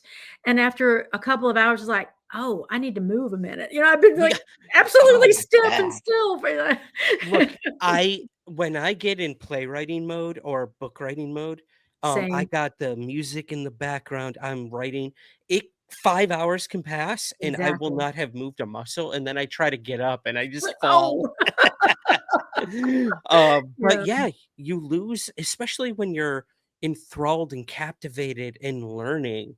Like everything else just disappears. And when it comes to this topic, it's easy for the world to disappear because you're now using your brain again for the first, not you, but for many people out there, for the first time in a long time. We're so stuck on our phones and watching TV and doing this. And then when you can sit in an auditorium or a place and listen to someone and have these thought experiments, it reminds you why we interact as humans. It reminds you what makes us special. And that's that we can have individual thoughts. We can express and emote and convey those to other people. And we can hopefully find answers to these things. Yeah. I have to go. I have to go to SOL next year. You have got to go. You're going. I tortured him, guys, but he couldn't do it this year because he had the other one. But next year he's going. If it's on the moon, I'll go. If it's on the moon. Yeah. I also, sorry. I'm so sorry, Suzanne. I do want to give a special shout out to Ty over at Total Disclosure Pod that's with us tonight. Thanks for dropping in, buddy. Guys, if you're not subscribed to Total Disclosure Podcast, you could find it wherever you get your podcasts and right here on YouTube. So special shout out to Ty. Thanks for being here tonight, buddy. I appreciate it. So nice. Well, I do feel like when I go to these things, the responsibility to get it right is really high for me. And here's why. I can remember last year coming back and listening to some of the other podcasters cover it and thinking, were they in the same room I was in? Well, what? And I would go pull my notes. And here's what I paid more attention to, who was coming in and out of the room this time. A lot of these people are out in the hallway on a phone or a computer, or they're playing on their phone in the thing. And so finding a really serious recitation of what did go on from somebody who is paying attention is really important to me, to share it as accurately as we can. And I won't get everything right. God knows it's going at fast pace and you do get tired and you are a human. But I just think it's really important to get it right as we can get it. Absolutely. Absolutely. Yeah. I mean, it's a topic that deserves that, Mhm. I think. And, Yeah. you know, everyone was there for their own reasons to find their own validation or the certain speaker. But at the end of the day, I respect the hell out of you for going to an event like this and just absorbing everything and being able to like sit down and process it and bring that to us tonight. Like, That's so this is sweet. you have given us an inside look at an event that few people have access to. Yeah, they can do the live stream. Yes, they'll release the talks, but that doesn't include like these other moments that you have when you're at Wow. a live event. And Andy brought this up on that UFO podcast. Sometimes it's the conversations that happen after the talks or in the hallway or at the bar Right. or that are just as rewarding, and the people Exactly. you meet too, you know? Exactly. Of course, Yeah. wallflowers accepted. Some of us are against the Yeah. back wall. That's okay, because I know even if you're on the back wall, you're still listening I'm to still people. listening, Yeah, taking my notes. Yeah, yeah. exactly. As a Exactly. playwright, I know that feeling. I used to sit in the back of bars and just listen to people's conversations, There you go. and it helped me, and I I should. this is probably a little creepy, but at the end of the day, like, it really enhanced my thought process and how people Yeah. talk and helped me out, so I Yeah. love Oh, that. I I see a love that. question from Michelle. She wants to know if I got to spend some time with Andy. I did, Michelle. I got to have a nice long chat with him in one of the breaks. And he is such a hard worker. He has more irons in the fire. He's got a young family and plus this podcast. And Ryan, remind me, does he have a regular job as well, a job? Or Yes. yes, He what I has a thought. 9 to Yeah. 5 day job, Yeah. And so all this on top is just wild. writing books. I've got his book up here, his Atlas of the Crazy. Unidentified Flying Objects that just came out too, so the dude is just, Yeah, like, yeah. doing everything. Yeah, I You know who commend him. else I got to talk to just briefly? I know everybody's tired, but, it was Beatrice. But, we did not talk about the plates. Beatrice had a ghost in her room at this hotel, Of and course. it was moving things around her room like a frame or something, and so she and I just happened to be standing to each other next to each other the 2nd or 3rd day, and of course, I had already said hello to her and told her that you had said hello. Aw. And so this time she said, "I am so tired." And I said, "Why are you tired?" "There's something in my room. This happens to me." And like, oh my gosh. So she didn't sleep a wink in her room that night. Oh my god, she's having ghost experiences She at a is. UFO Yeah. conference. I would have it no other way. I would have it no other. I love that. I love that.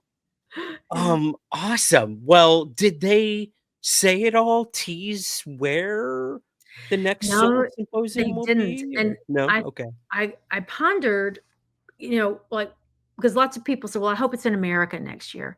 Well, I do too. First of all, it just makes it easier. But I know that they're trying to make it easier for non-Americans to have a front row seat, sort of, For so to sure. speak. Not a front row Yeah. seat, but you know what I mean, to be in the room.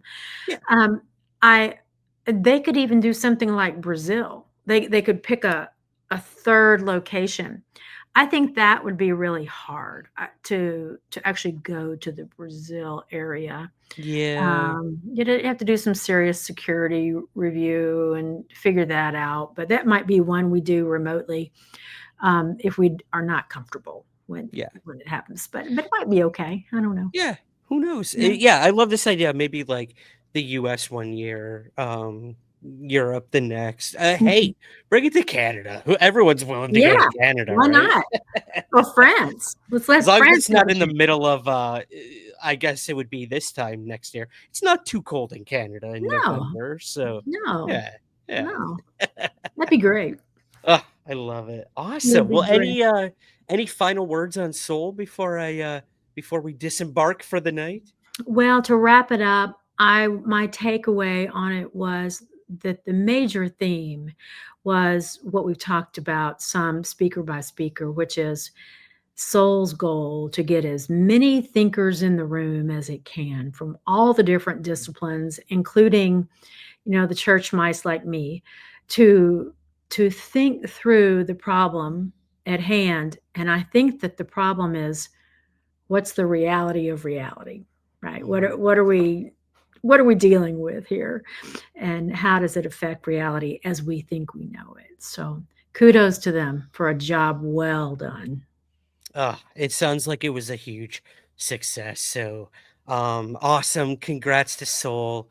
I can't wait to see what they come up with next year. And I look, I'm calling it now. I'm going. You're I'm going. You're I going. have to.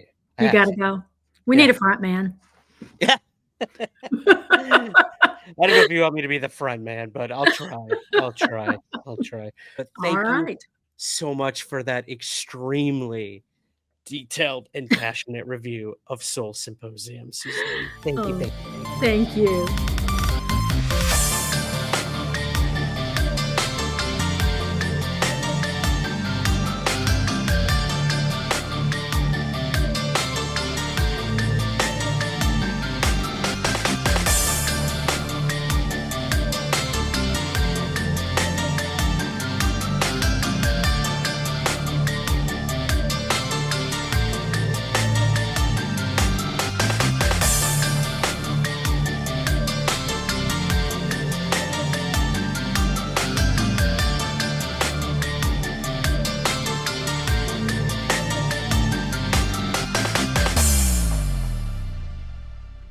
Somewhere in the Skies is part of the Somewhere podcast universe. Please take a moment to rate, review, and subscribe on Apple Podcasts and Spotify.